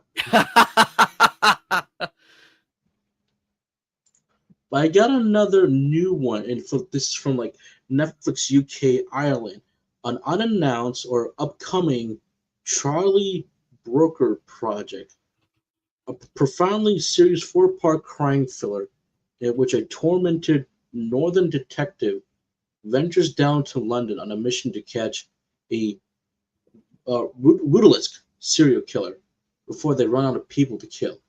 Contains blood and frowning. Now, okay, I'm sold. Like before you run out of people to kill, I know the timing is ironic, but here's the thing though. This has got to be a tight screenplay, at least.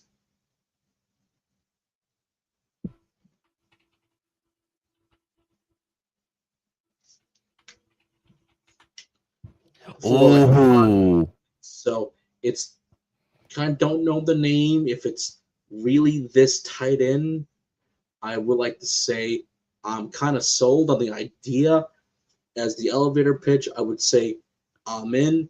You know, it's got Patty Condison, Georgina Campbell. She's always nice to see around every once in a while. And mm-hmm. Lena Headey. I'm like, Lena Headey. I'm like, Oh, okay, you got my curiosity. You have my curiosity. You have my attention. you have our attention. And I've always heard Charlie Brooker's name around a few times, so I'm like, all right, Netflix, let's see what you're cooking. I'm a little curious now on what's going to be happening within the future for these people as well. So, but if you want to feel even older by any chance, so I got some more stuff for you. Even I remember this on Disney. Even I remember this one on Disney. I mean, I'm 50-50 with this one, but 30 years, 30, I wasn't even born yet. I wasn't even born yet. There's Timon and this is like one of those weird spin-off ones where yes, it's set within the Lion King, but every episode feels like it's just a normal day for a Timon and Pumbaa. Sometimes it's also focused on Zazu because I remember the one he had to do all the different animal of the safari. Simba did show up but did nothing. That's what I recall. So 30 years ago, The Lion King Presents Timon and Pumbaa came out. Oh, And then I love this show. This was a great series to watch as a kid because it was still relevant. Lion King 2 I think came out. early 2000s. Yep. So it was around the Lion King 2, which is good. I say they hit and Timon and Pumbaa were extremely popular next to Simba and everybody else. So yes, all in all, and the original voice actors from the first movie played the entire show. The entire They did the theme song, everything. That's dedication right there, ladies and gentlemen, and it was a lot of fun to watch. Personally, I would recommend if I have a kid one day, Joker, I'm gonna recommend this one to them. This is one to start. This is one to do, ladies and gentlemen. I recommend this show, and it's earned its place among the legends that we grew up with. 30 years, I can't believe that. I know I wasn't even born in. I was like, holy crap, 30 years. I'm like, wow. It's like, wow, that's something right there. But sometimes you do forget shows that come out that everyone says that I vaguely remember seeing something coming out, and then you're going, oh, okay, then it's like, well, that happened. So in a positive way, in a positive way. But like you said, it came out the right time, right crowd for the right people. Good, congratulations for 30 years, and you didn't kind of go away from pop culture quite yet. So that's a good thing. You know what it was around my time period? I feel old because this is my Yes, favorite show on Disney. yes. 18 years ago today, Kim Possible ended on the Disney Is Channel. All the Yeah, different adventures, the villains, the dragon, the Shigo, golfer, Shigo. the naked mole She rat. she how she got her powers with her siblings, which was always very cool to see. So I'm like, you have brothers, and I'm like, yes. I swear, And every you time we didn't turn tell around, us they drop. many. I swear, every time that we turn around, they drop a new bit on Shigo that we didn't know about. It's like, yes, yes, bring me more. But Draken's my favorite villain in that whole one. Because yeah, he may be an idiot and everything, but that one bit where Shigo was on vacation and Draken sends her a mess, and the one of the servers comes by and she's like, "What's up?" And it's like, "Your entire I came to tell you that your entire vacation has been paid for in full." And she looks down at the letter from I Draken. mean, John Domingo, he knew what he was doing. Oh, He was yes. awesome. Then you had the great Nicole Sullivan as Shigo, hottie still. Tom Oh, Kane as the great Lord of the Monkey Fist. Thank you, oh, Tom. I love. Um, I The love the great movie. Brian I George as Duff Killigan. If you guys don't remember Duff Killigan, he was the four.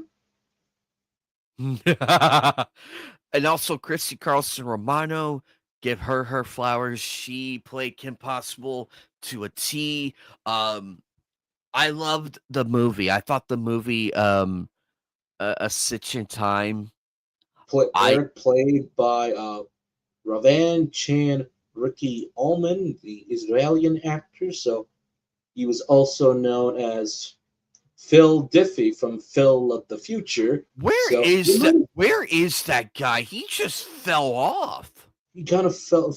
Where is he these days? Well, Is oh, I'm hoping to God he's alive because oh my he's lord, still that dude. married Oh to good. a. He's still around, so he just doesn't do a whole lot. That's a good thing these days. Well, that's So good, but he's been in a few stuff lately. Television, he was in Criminal Minds, Suspects Behavior. So he was in that in 2011. Broad City, he was in Strangers in 2018. Stage. Oh, there you go. He's been doing some stage stuff lately. Oh, Bad Jews Choice right before I go. So 2015, 2018, and 24. So that's a good thing. So I know, and that's the thing. Some of the stars you see on Disney Channel back in the day, you do wonder where the hell they go. It's not Disney Channel 2, ABC, ABC Family, CW, Nickelodeon, all the rest. You do wonder where does everybody go back in the day? Like, did they just go away? Some of them do, sadly, but some are still around. Like, look at Lindsay McGuire. Some of those actors and actresses, like you go, well, where did they go? Some of them are recovering, others are still around. You just might not see them quite as often. And don't forget Nana Possible, the yes. late Debbie Reynolds when she showed up from time to time. So Oh, I uh, love Debbie Reynolds. Oh my lord, one what of a the sweetest woman. souls out there. What a woman. I loved her and Everybody Loves Raymond. She was my favorite. Um, Dr. James Timothy was by the great Gary Michael Cole. So I was like, ooh, Michael Cole. actually, and also with the movie, it was a perfect send off. It was a perfect send off to this show. Seeing Ron and Kim finally date. We got that Well, actually, the twist. movie was the the bridge between the season. So the movie wasn't the actual end. The actual series ended with them graduating. Oh, oh dear! Wow, my memory gap. Holy crap! This is what happens when you have a bad memory, ladies and gentlemen.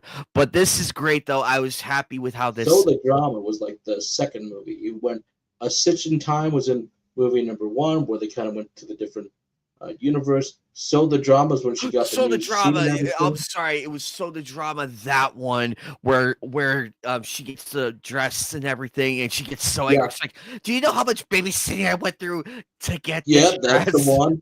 Oh, I Don't love forget that. Ron's And Stoppable. You got to give Wade him his coming out. due Wade because it coming was out. Terry McGinnis himself. Will Freddy Will Freddy as Terry McGinnis. He was also Ron Stop. Yep. And Nancy Cartwright as Rufus. I know it's so weird to hear her voice as Rufus. But hey, that's what you do when you get Bart. Wade, you gotta give credit, his flowers due, to Taja Doughton Moore. Hopefully I'm saying that correctly.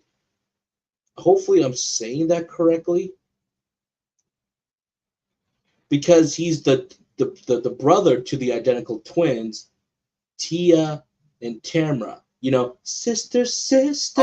Tia and Tamara Mowry. Oh my Yeah, sister, lord. sister. I love the parents in that show. The parents were funny in that show. They were hilarious. Where are more shows like that? Those were actually good. But I feel folks, the like that reason was why we the talk about it is modern. because there's so much to I talk about. I feel like there were more I feel like Sister was like a nice launch point, like a nice stepping stone from like Matters and everything. That was a good. I certify that as like a show to watch as well, because the parents were awesome. There were life lessons too in that one, and the mother. Oh my god, what a doll! What a bundle of energy. It was also funny during the pilot episode when uh, they just keep getting the wrong clothes. And it's like, no, that because you keep acting. It's like, no, I didn't. And then the girls see each other. They're like,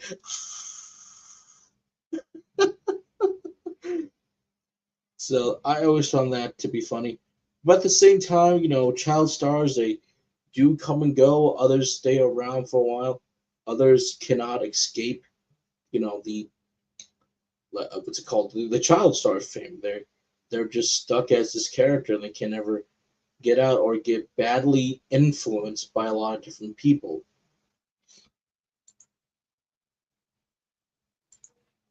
Or the system hits them and it's that.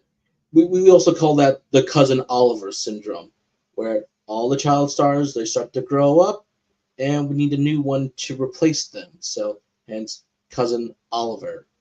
Although, to be fair, Cousin Oliver can kick all your butts because he's a ninja, as in Choji from Naruto. So, funny how that story goes.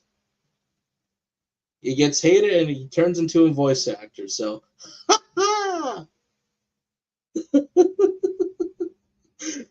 no, I'm not joking. Cousin Oliver is in Naruto. It's hilarious, but it's also, whoa, upgrade. Mega upgrade, actually. But Kim Possible was a classic, all the babysitting, all the classics. So what's the sitch? Oh, thanks for the ride, Mr. or Ms. Hey, it's the least, because everybody just acts like Kim is their best friend.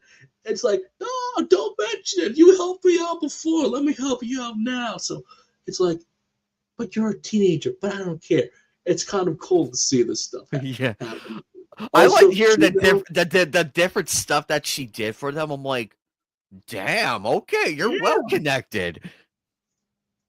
like the military as well, people getting them to the certain places that Draka or the villain of the day is. Even Ron Stoppable himself got episodes to shine. I still remember where he's like, yo, monkeys! I'm like, but it wasn't him who got the monkey powers, it was Rufus. I was like, Oh, you it's cheer funny it. when he gets back to those guys, they're like, wait, you stopped the monkey guy. You. They're like, Yes. You stopped him. You. They just don't believe it. And every time and the like, face they're down, and the face down between him and Draken in the second movie, the face down. I'm like, yes, do it. he's got his flowers, ladies and gentlemen. It was kind of cool to see that as well. Also, it was funny how you see Wade. He's always on the screen. You never know what he's like. You kind of do. So he's in his room and everything, yada, yada, yada. You kind of get to the office, and this is where Wade works. Huh. It's just empty. Oh, guys, over here. Oh, okay. Still don't see him. Until this is my favorite episode is when it's like those 3 to 4 dudes that are taking over Kim's job and everything. And yet every time she tries to call somebody, it's like, nope, we're too busy. We can't go there. And then it's like, what's going on? Like, wait, we need your help. We need to figure out this guy. Hold on, let me hack him. They're like, oh, someone's hacking us. Do they counter-hack me? And then she calls the person she used to babysit after all these years. It's like, oh, that's who she used to babysit for. Cool callback. And finally, it was nice to put a name to a face. Oh, it's the least I can do. And then when they arrive, it's, they're in this mansion? And it's everybody we met up to that point just kind of relaxing. It's like, dude, what are you guys doing? No, it's fine. And then when they're trying to stop the guys for their evilness and everything, finally, Wade shows up. And Ron's like, cool, this is a hologram. No, Ron, it's really me. Yeah, sure. Dude, it's so lifelike. No, Ron, it's really me. You don't hack my computer. I'm like, oh, don't mess with the nerd and his computer. That's when I said, remind me not to get on Wade's bad side. I'm like, now that's a boss right there. That was a brilliant episode. I'm like, it was fun to relax a bit and do the 180 twist finally. That he is real. I'm like,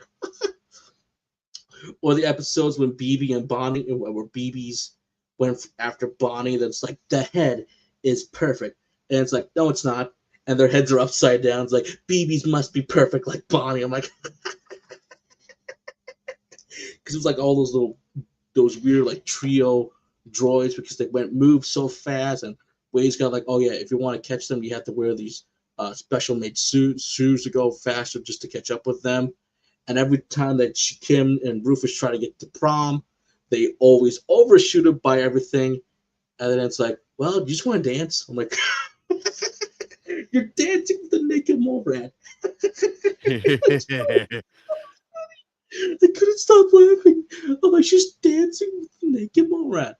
Or it's funny when her brothers show up to school. It's like, well, they are smart, so they can skip a few grades. But Kim Possible, if you guys have yet to seen it, it should still be available on Disney Plus. Go ahead and watch it. You got multiple seasons to watch, 2 great movies, and then it's so good. It's so good. I really should find a collection one day, or just try to rewatch it again because it is so good. Such a classic show.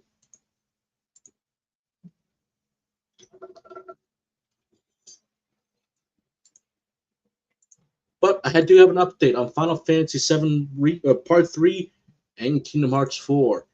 And during a live stream they did for CES for Final Fantasy VII, director Tetsuya Nomura has heard the cries and for updates of Final Fantasy VII Part 3 and Kingdom Hearts 4.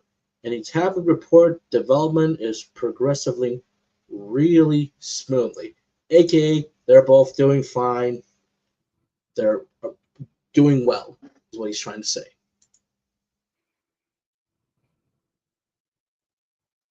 Nice. Let's see. Do I? Yes. Yes. This is what we have. This is what we need. Oh, I know. I agree there, Steve. Really smoothly. Yes. That's what you want to hear. Really smoothly progressing. And Kingdom Hearts 4, yes, we need it's good. It's good that we got an update. I think it will come in the future, but don't expect this to be happening anytime soon because unlike Final Fantasy where they have the blueprint print down, you got to think about all the different worlds we're going to, or at least attempting to go through with Kingdom Hearts 4, to say the least. But I kind of said this, like, if things were more, like, tightly focused, I think the story could be a little bit better. No. I do not want to hear that, well, I don't want Disney. You're going to need Disney, along with Final Fantasy. There's this one particular individual who will not be named here that keeps going around for some strange reason saying that we don't need Final Fantasy because Nomura said that, well, that's for the third game. And also for the third game, they couldn't get the models going in time, so that's why they weren't there or needed. You could say story-wise, well, they weren't needed, but when there was the fan outcry for Final Fantasy, they brought them back for the DLC. So in my opinion, we do need Final Fantasy characters. But then why are we saying yes for the World's End With You characters as well? We can't have cake and eat at the same time? I say go for every property imaginable for Square Enix. I thought Kingdom Hearts was supposed to be a connections of worlds coming together, a Kingdom of Hearts, to say the least, a crossover of Square Enix and Disney. Wink, wink. So I want to see Final Fantasy characters. I want to see the World's End With You creators out, the World's End With You characters as well. I want to see Drakengard. People want to see Nier Automata. In fact, Kira Buckland and Kyle McCary, there was this post, if I can find it actually, that they both commented on actually.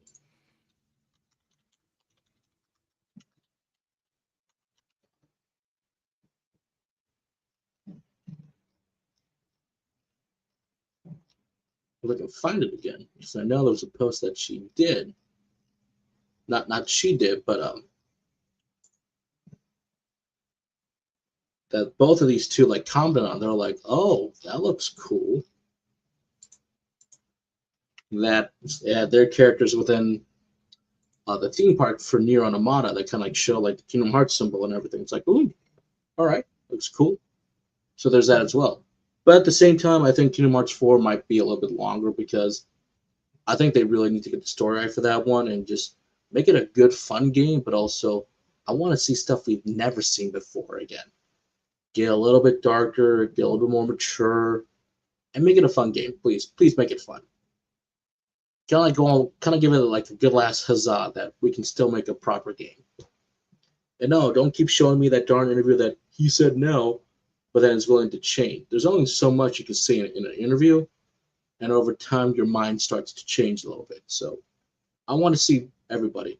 And for remake part 3, whatever it's going to be called, please stick the landing. If not, this will be interesting what part 3 ends for 7.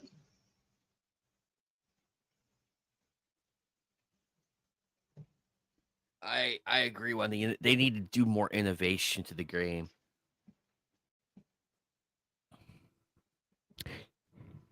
Yes. Yes. We have forgotten that. They have forgotten that. Make it fun first. But I would like to. But I do agree with Joker. I would like to see like some Easter eggs to Final Fantasy. Maybe a character, kind of like what Assassin's Creed Origins did. That was really cool. That was a cool Easter egg, and you get the weapon with it and the shield. And after that, I went to town with it.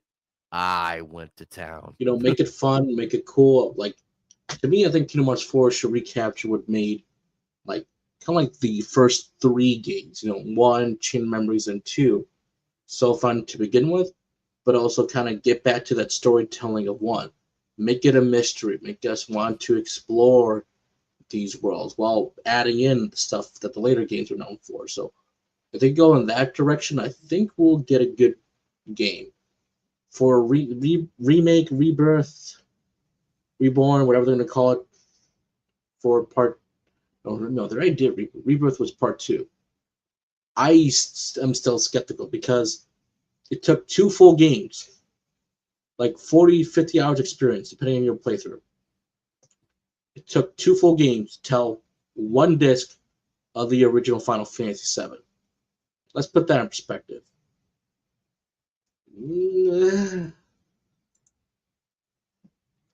I mean, okay, but I mean, that's just a can of worms for another day, and I don't think I want to talk about it. I think we'll save that big discussion once part 3 is out. We've all played it and be like, well, guys, what do we think about it? So let's move on. But speaking about this, I've been saving this one for a while. So Silk Song is out. Everyone's having a blast. Everyone's having fun. Yay. That's what we should be celebrating. And yet, there are jealous people out here. So let me go straight. Team Cherry, that only really... I will show you how many people Team Cherry actually has. Whoo! Joker, I'll be right back. Keep it going. Okay, so this is the team for Team Cherry that we have here. And outside of contract workers, this is a very small team when you think about it. And outside of contract workers, they're going to have to help out the game as well, along with their, their composer, the sound designer. This is really a small team, very small. And I know that one took a long time. This one took a very long time to get for Silk Song, and yet when I kind of go back over here to what people are saying, is that it feels like we're attacking indie devs for no reason. Are people jealous? Do they not like the success? I know when this is finally announced again, like, it's still alive, it's here, it's for real. It was only going to come out, and 2 weeks later, when they announced it, some indie developers took that opportunity to be like, well, we'll delay our game for a bit, continue to work on it, and get you guys to have a release date in the future. Some of them obviously wanted to avoid to be released alongside Silk Song for the obvious reason, not lose some customers. Completely fine, completely normal. Push your game back. Allow yourself to get some breathing room so you're not kind of squished in. I've seen that happen to too many 2 games out there that come out or doesn't matter what it is, and they're just kind of smashing between everybody, and it's like that. But why are we saying that Team Cherry need to air quote coordinate with everybody so they can get their get their game out the door? Here's what one person says on Blue Sky. I think we can celebrate Silkong's price at €20 and understand that everything's surrounding the game. It's development, yada yada yada. I say this because I'm concerned about comparisons with other indie titles that aren't as big and as cheap at the same time.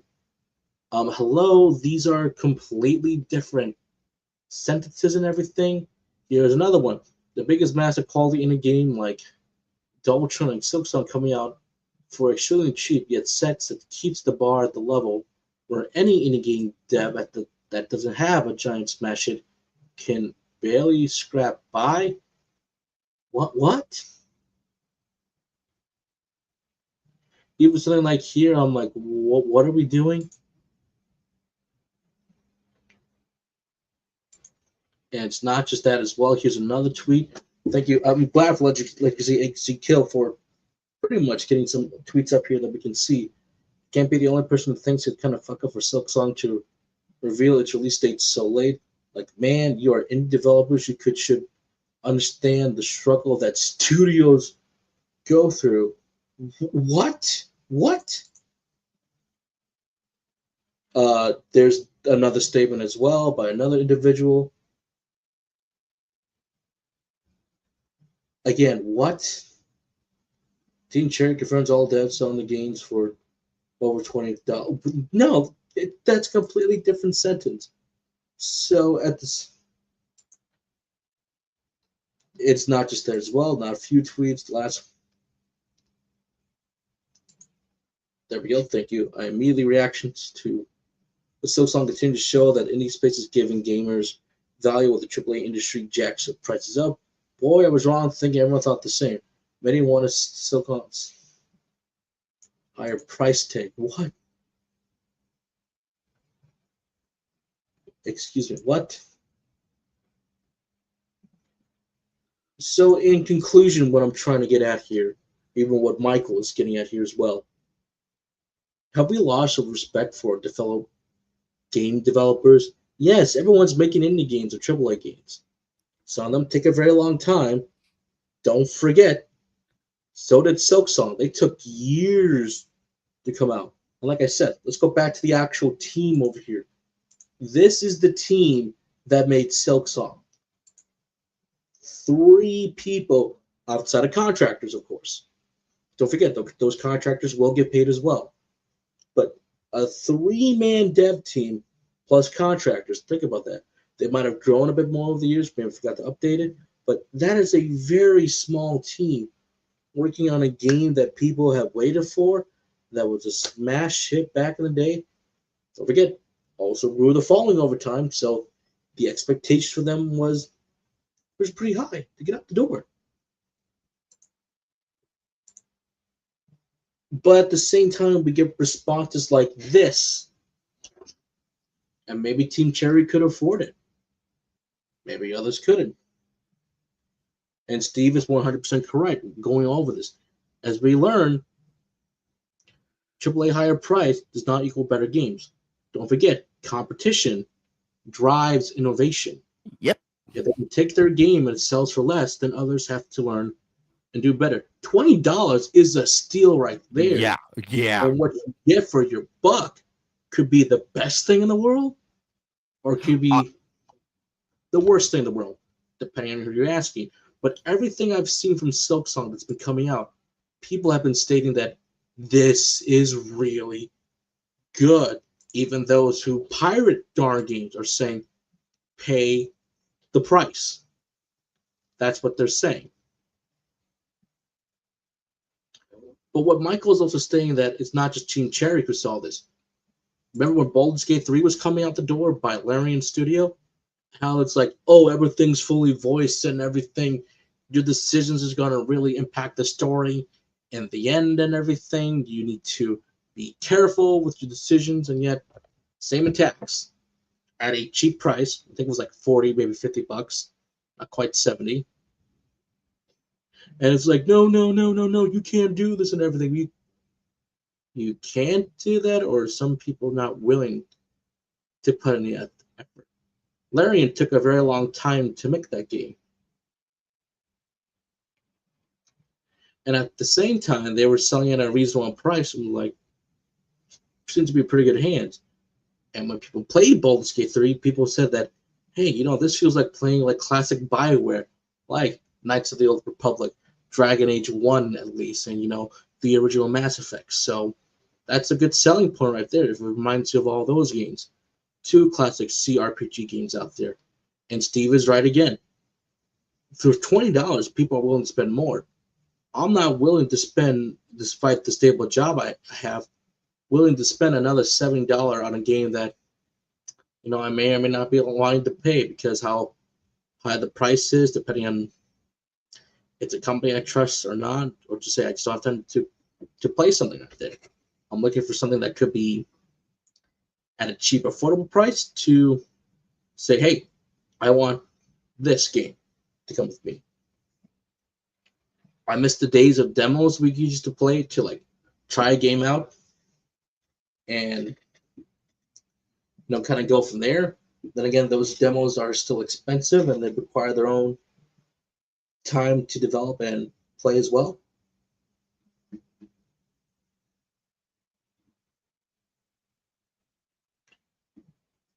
Yep. Exactly, Velgard, or like when Fallout 76, it was like in Germany back in the day for 76 because how much overstock they were just putting on anything and everything they can because stores had too much of it. You still remember bargain bin barrel games you could find at your like Shopko, Target, Walmart, you name it. That they're like, all right, well, let's just sell these over here for cheap. Get something cheap for that. But you got to remember, Silksong was a long way to game coming. However, it was at $20. It was by the same team who made the original and that they trust. It's going to sell like wildfire. Like Silksong only cost me how much? $20 compared to the $70, $80 price tag we're seeing. Remember, GTA 6, I will not buy GTA 6 if it's $100. I don't care who they have it in. I don't care that game's the best damn game on the PS5. I will not buy GTA 6 for $100. I will wait until it's at least $60 to get, even $50. But Steve is right. Like, they're not times to be like, buy this because we have this. Like, no. They're really putting the old saying, their money where their mouth is. But we can't celebrate that in a positive way. It's not like I'm trying to say, what's what I'm looking for, that this set of new standards. It shouldn't be the standards for $20 for indies. If they're asking for a good price, I might pay for it. If it's a good game with good feedback, I'll pay for it. But if not, I'm just going to say I'm going to walk away and just wait till it's either on sale or wait till more reviews come out. I'm going to catch my breath for a minute. We talk for a little bit. And Joker and Steve and everybody's entire is not wrong. Because you could make an amazing game. Like, you guys remember me streaming Guns, Gore, and Kanoe. That game, as silly as it was actually decently priced. Or for those of you who liked the shorts I made of Hunt Down, that was a fun game. It was retro. It had a retro vibe. It had the 80s flair, callbacks to amazing 80s style movies and also it had an anime appearance, an anime Easter egg too, Akira. It also had references from Escape from LA and New York and The Running Man and Gremlins with Gizmo. And that game was a really fun one. You get to choose between 3 different bounty hunters, all equally hilarious and with different guns. and you had well-written bad guys. And of course, the one with the Macho Man. Ooh, yeah, yeah. um, but it's games like that that I do enjoy, and I had fun. Or more recently, I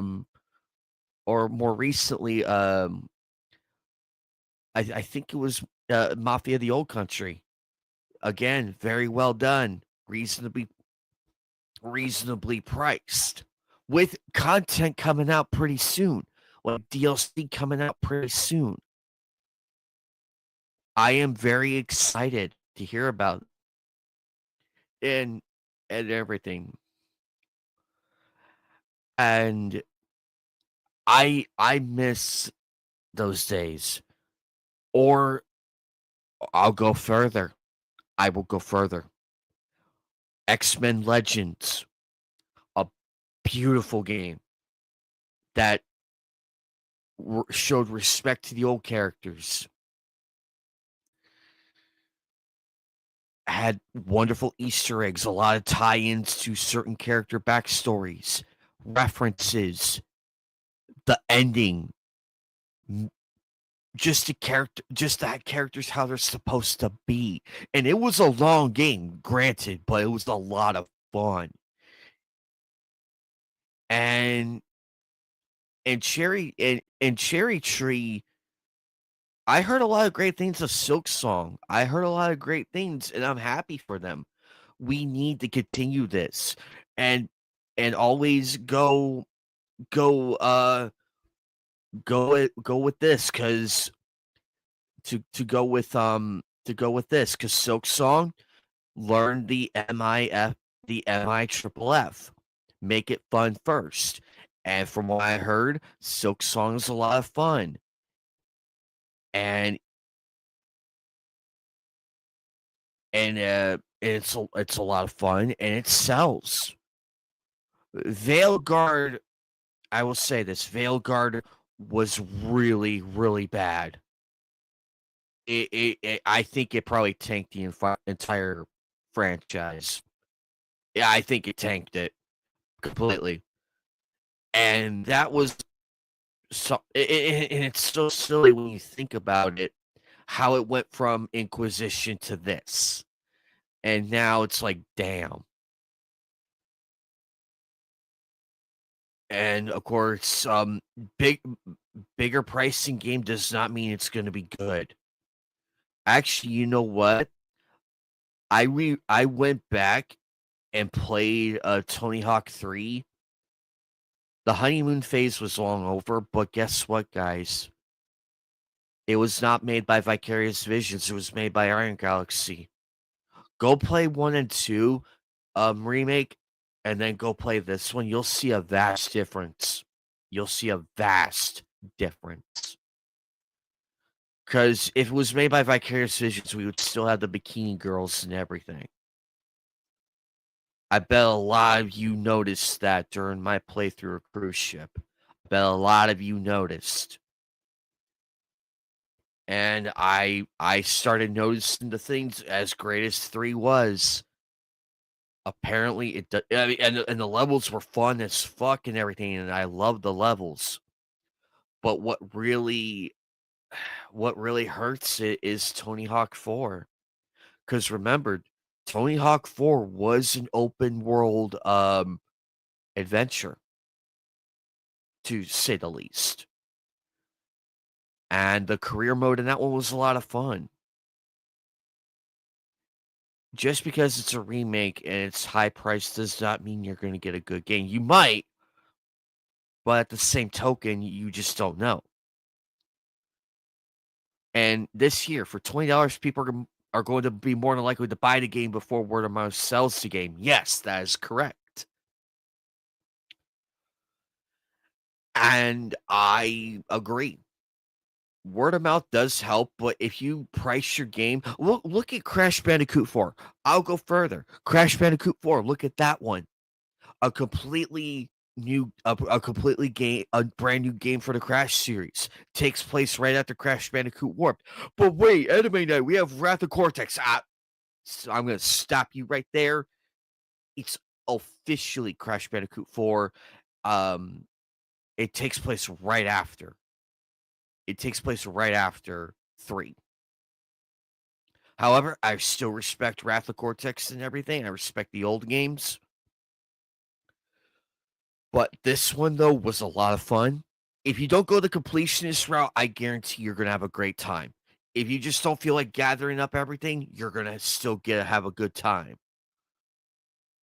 And I did enjoy it. And guess what? No microtransactions for the skins that you unlock in the game. You unlock it by getting the gems.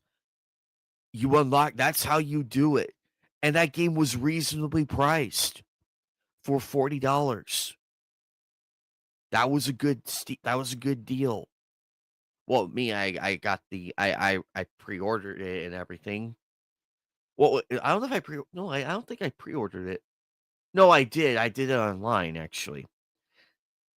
But that was a lot of fun. And with Sonic Racing coming up, I'm excited for that game. I am genuinely excited. And guess what? Terminator 2 2D No Fate. I am hyped for that. We're going back to what made Terminator great. I know Resistance is out there, but hey, that game was good too. And that was made by a different company. It wasn't a AAA game, I'll tell you that much. I will tell you that much. It was not a AAA game. And I'm excited. I'm also excited for I'm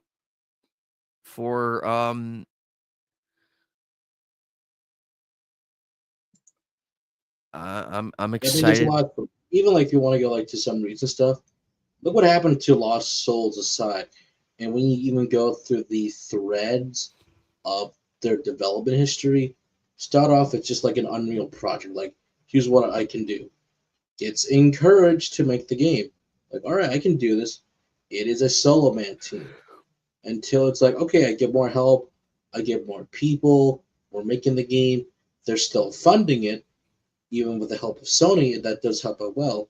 Eventually gets to like 15 to 30 man team.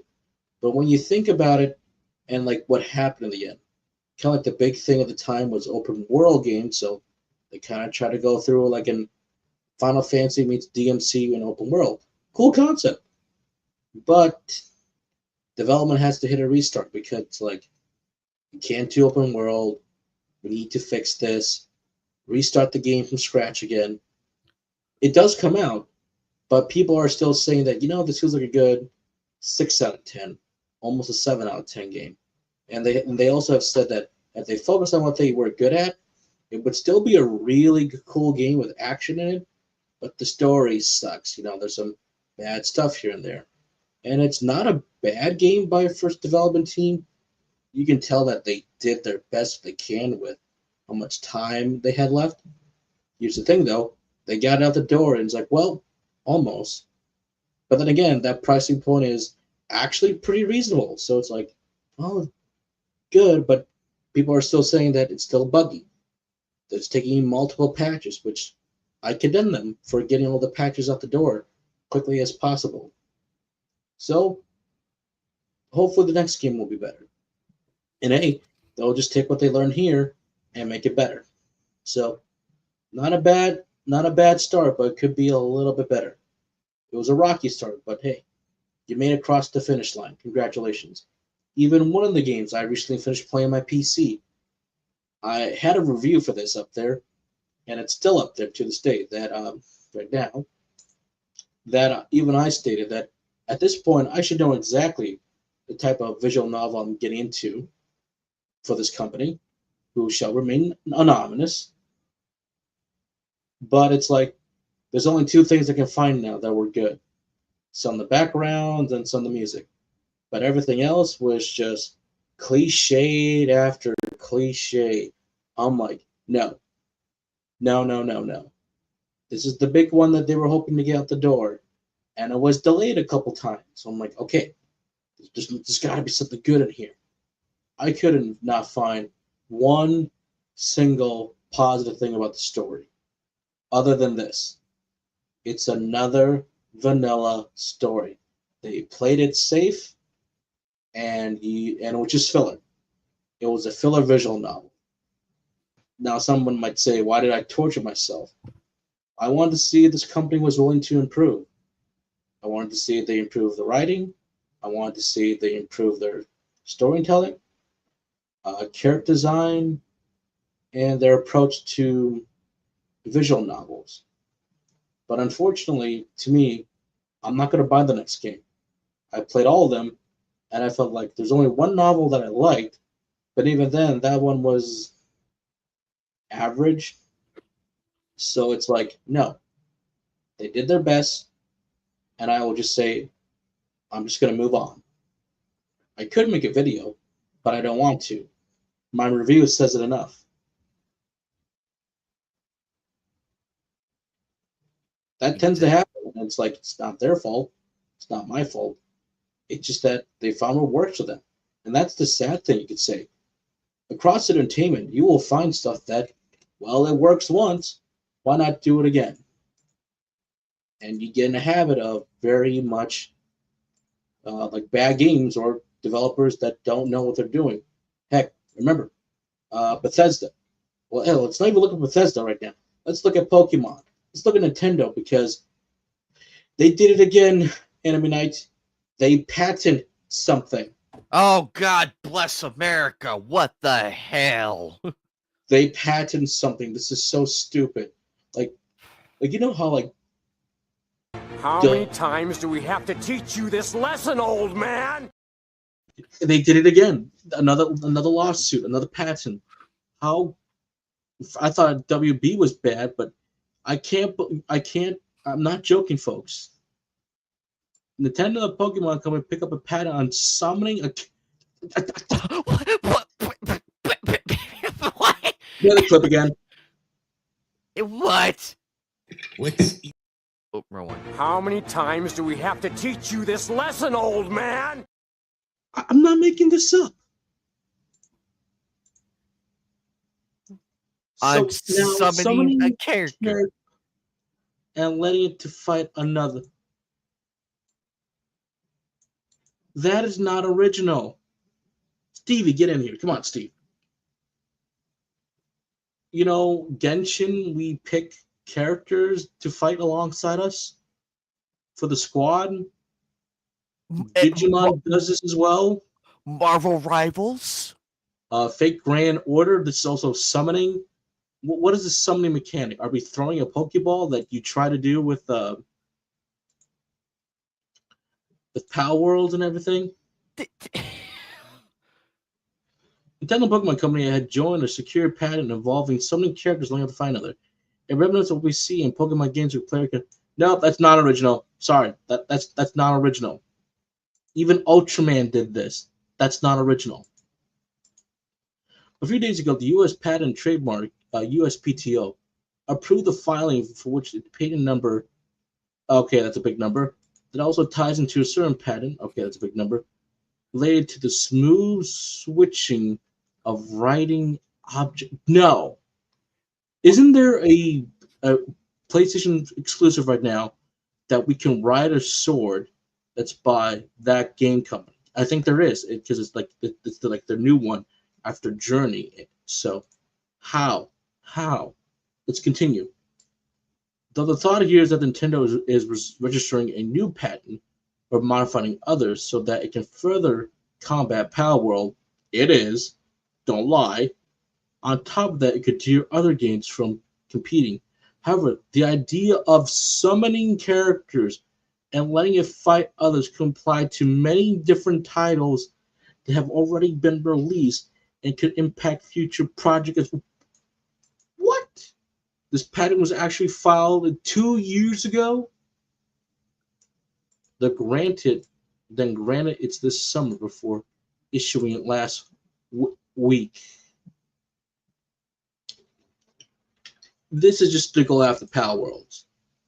You and I both know this, along with Stevie and so many other people in chat. We know this is to go after Power Worlds. Yes. And guess what? Where Power is World's the keep fighting. Where's the FTC? Oh, wait a minute. They took their annual bribe, Joker. They took their annual bribe. Convenient, isn't it? Remember, they were up in arms. They were up in arms over the Activision Blizzard thing. They were up in arms. And now I don't see them. This is to go Hey, after Power Lilith. World. They know it's successful enough on Steam and Epic. They know it's successful. They know they're scared. But summoning creatures to fight alongside you is nothing new. You can literally do that in Final Fantasy 13 2 because it's just you and Noel throughout the entire journey, and the monsters you get for Sarah to summon, they take the form of the other class system for Final Fantasy. So sorry, Nintendo, you have to go after Square now. But oh wait, Square Enix has money like you, so they'll say no. This is in our game long before everything else. What about Digimon? Is that going to kill the Digimon franchise now? Remember, they got a new game coming out. Mm-hmm. And this is so stupid. Nintendo, people want you and the Pokemon Company, especially the Pokemon Company, to improve the condition of developing these new Pokemon titles because we're kind of getting sick and tired of them. I think I truly stopped after Sun and Moon, but I truly stopped after getting Pokemon Emerald. I had the games that I needed, and I was fun playing with them. I did not pick up, no, I know mostly it was Black and White 2, but I did not pick up Diamond and Pearl. I did not pick up Black and White 2. I got Sun and Moon, but I didn't bother picking up Sword and Shield or Pokemon Violet and Scarlet, mostly because I didn't have a Switch. But I said, I think I'm a little bit Pokemon out. I had my games I needed. And it's so stupid that they're trying to do this. It's not original. It's not that unique.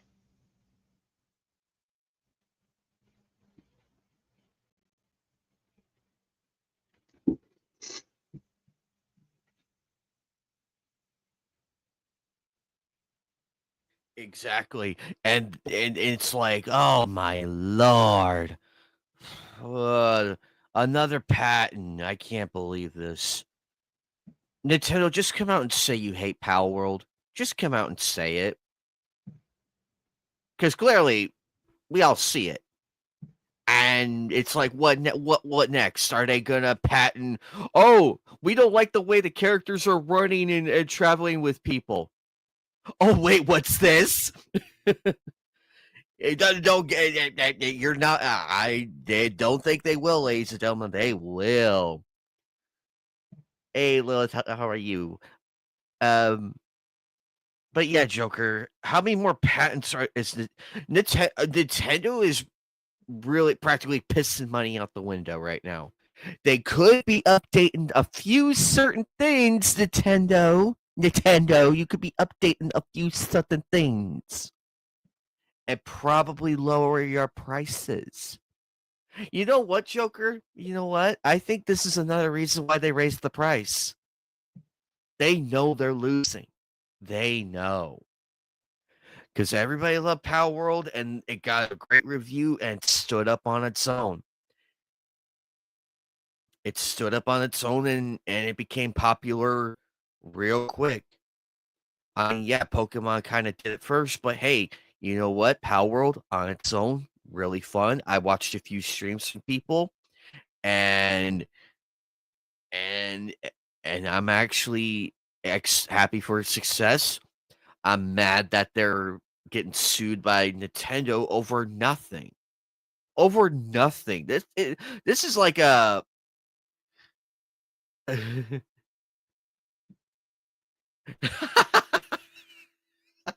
well, that too, but still.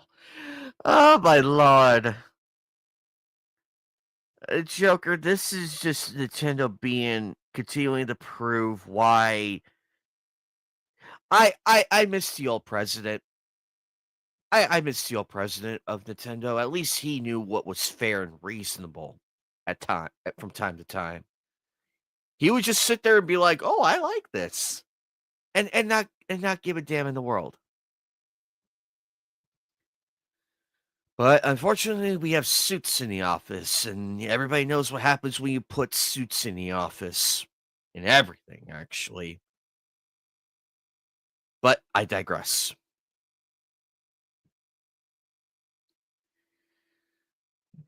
But still, Power World is a lot of fun.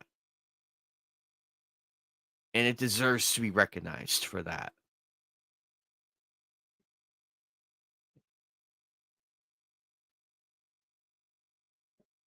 Well, that's really what I have here for tonight. Thank you all for joining us. Hopefully, we were able to help you stick for a little while. Thank you for everyone for Yes. joining the chat. Good job on our moderators for keeping things in line and in check. Oh, yes, absolutely. Thank you to everybody tonight. Thank you for keeping the chat clean and everything. Also, again, thank you to TGAPC for the $5 super chat. Appreciate you. Glad that you're here, my friend. Alchemy, thank you again. Lilith, thank you as well. And also everybody over on Twitter and YouTube, the 11 of you that are watching right now, and also everybody also the one person watching on Rumble. Your presence here is greatly appreciated. But we are gonna get out of here. So Joker, real quick. You're going to the movies tomorrow, correct?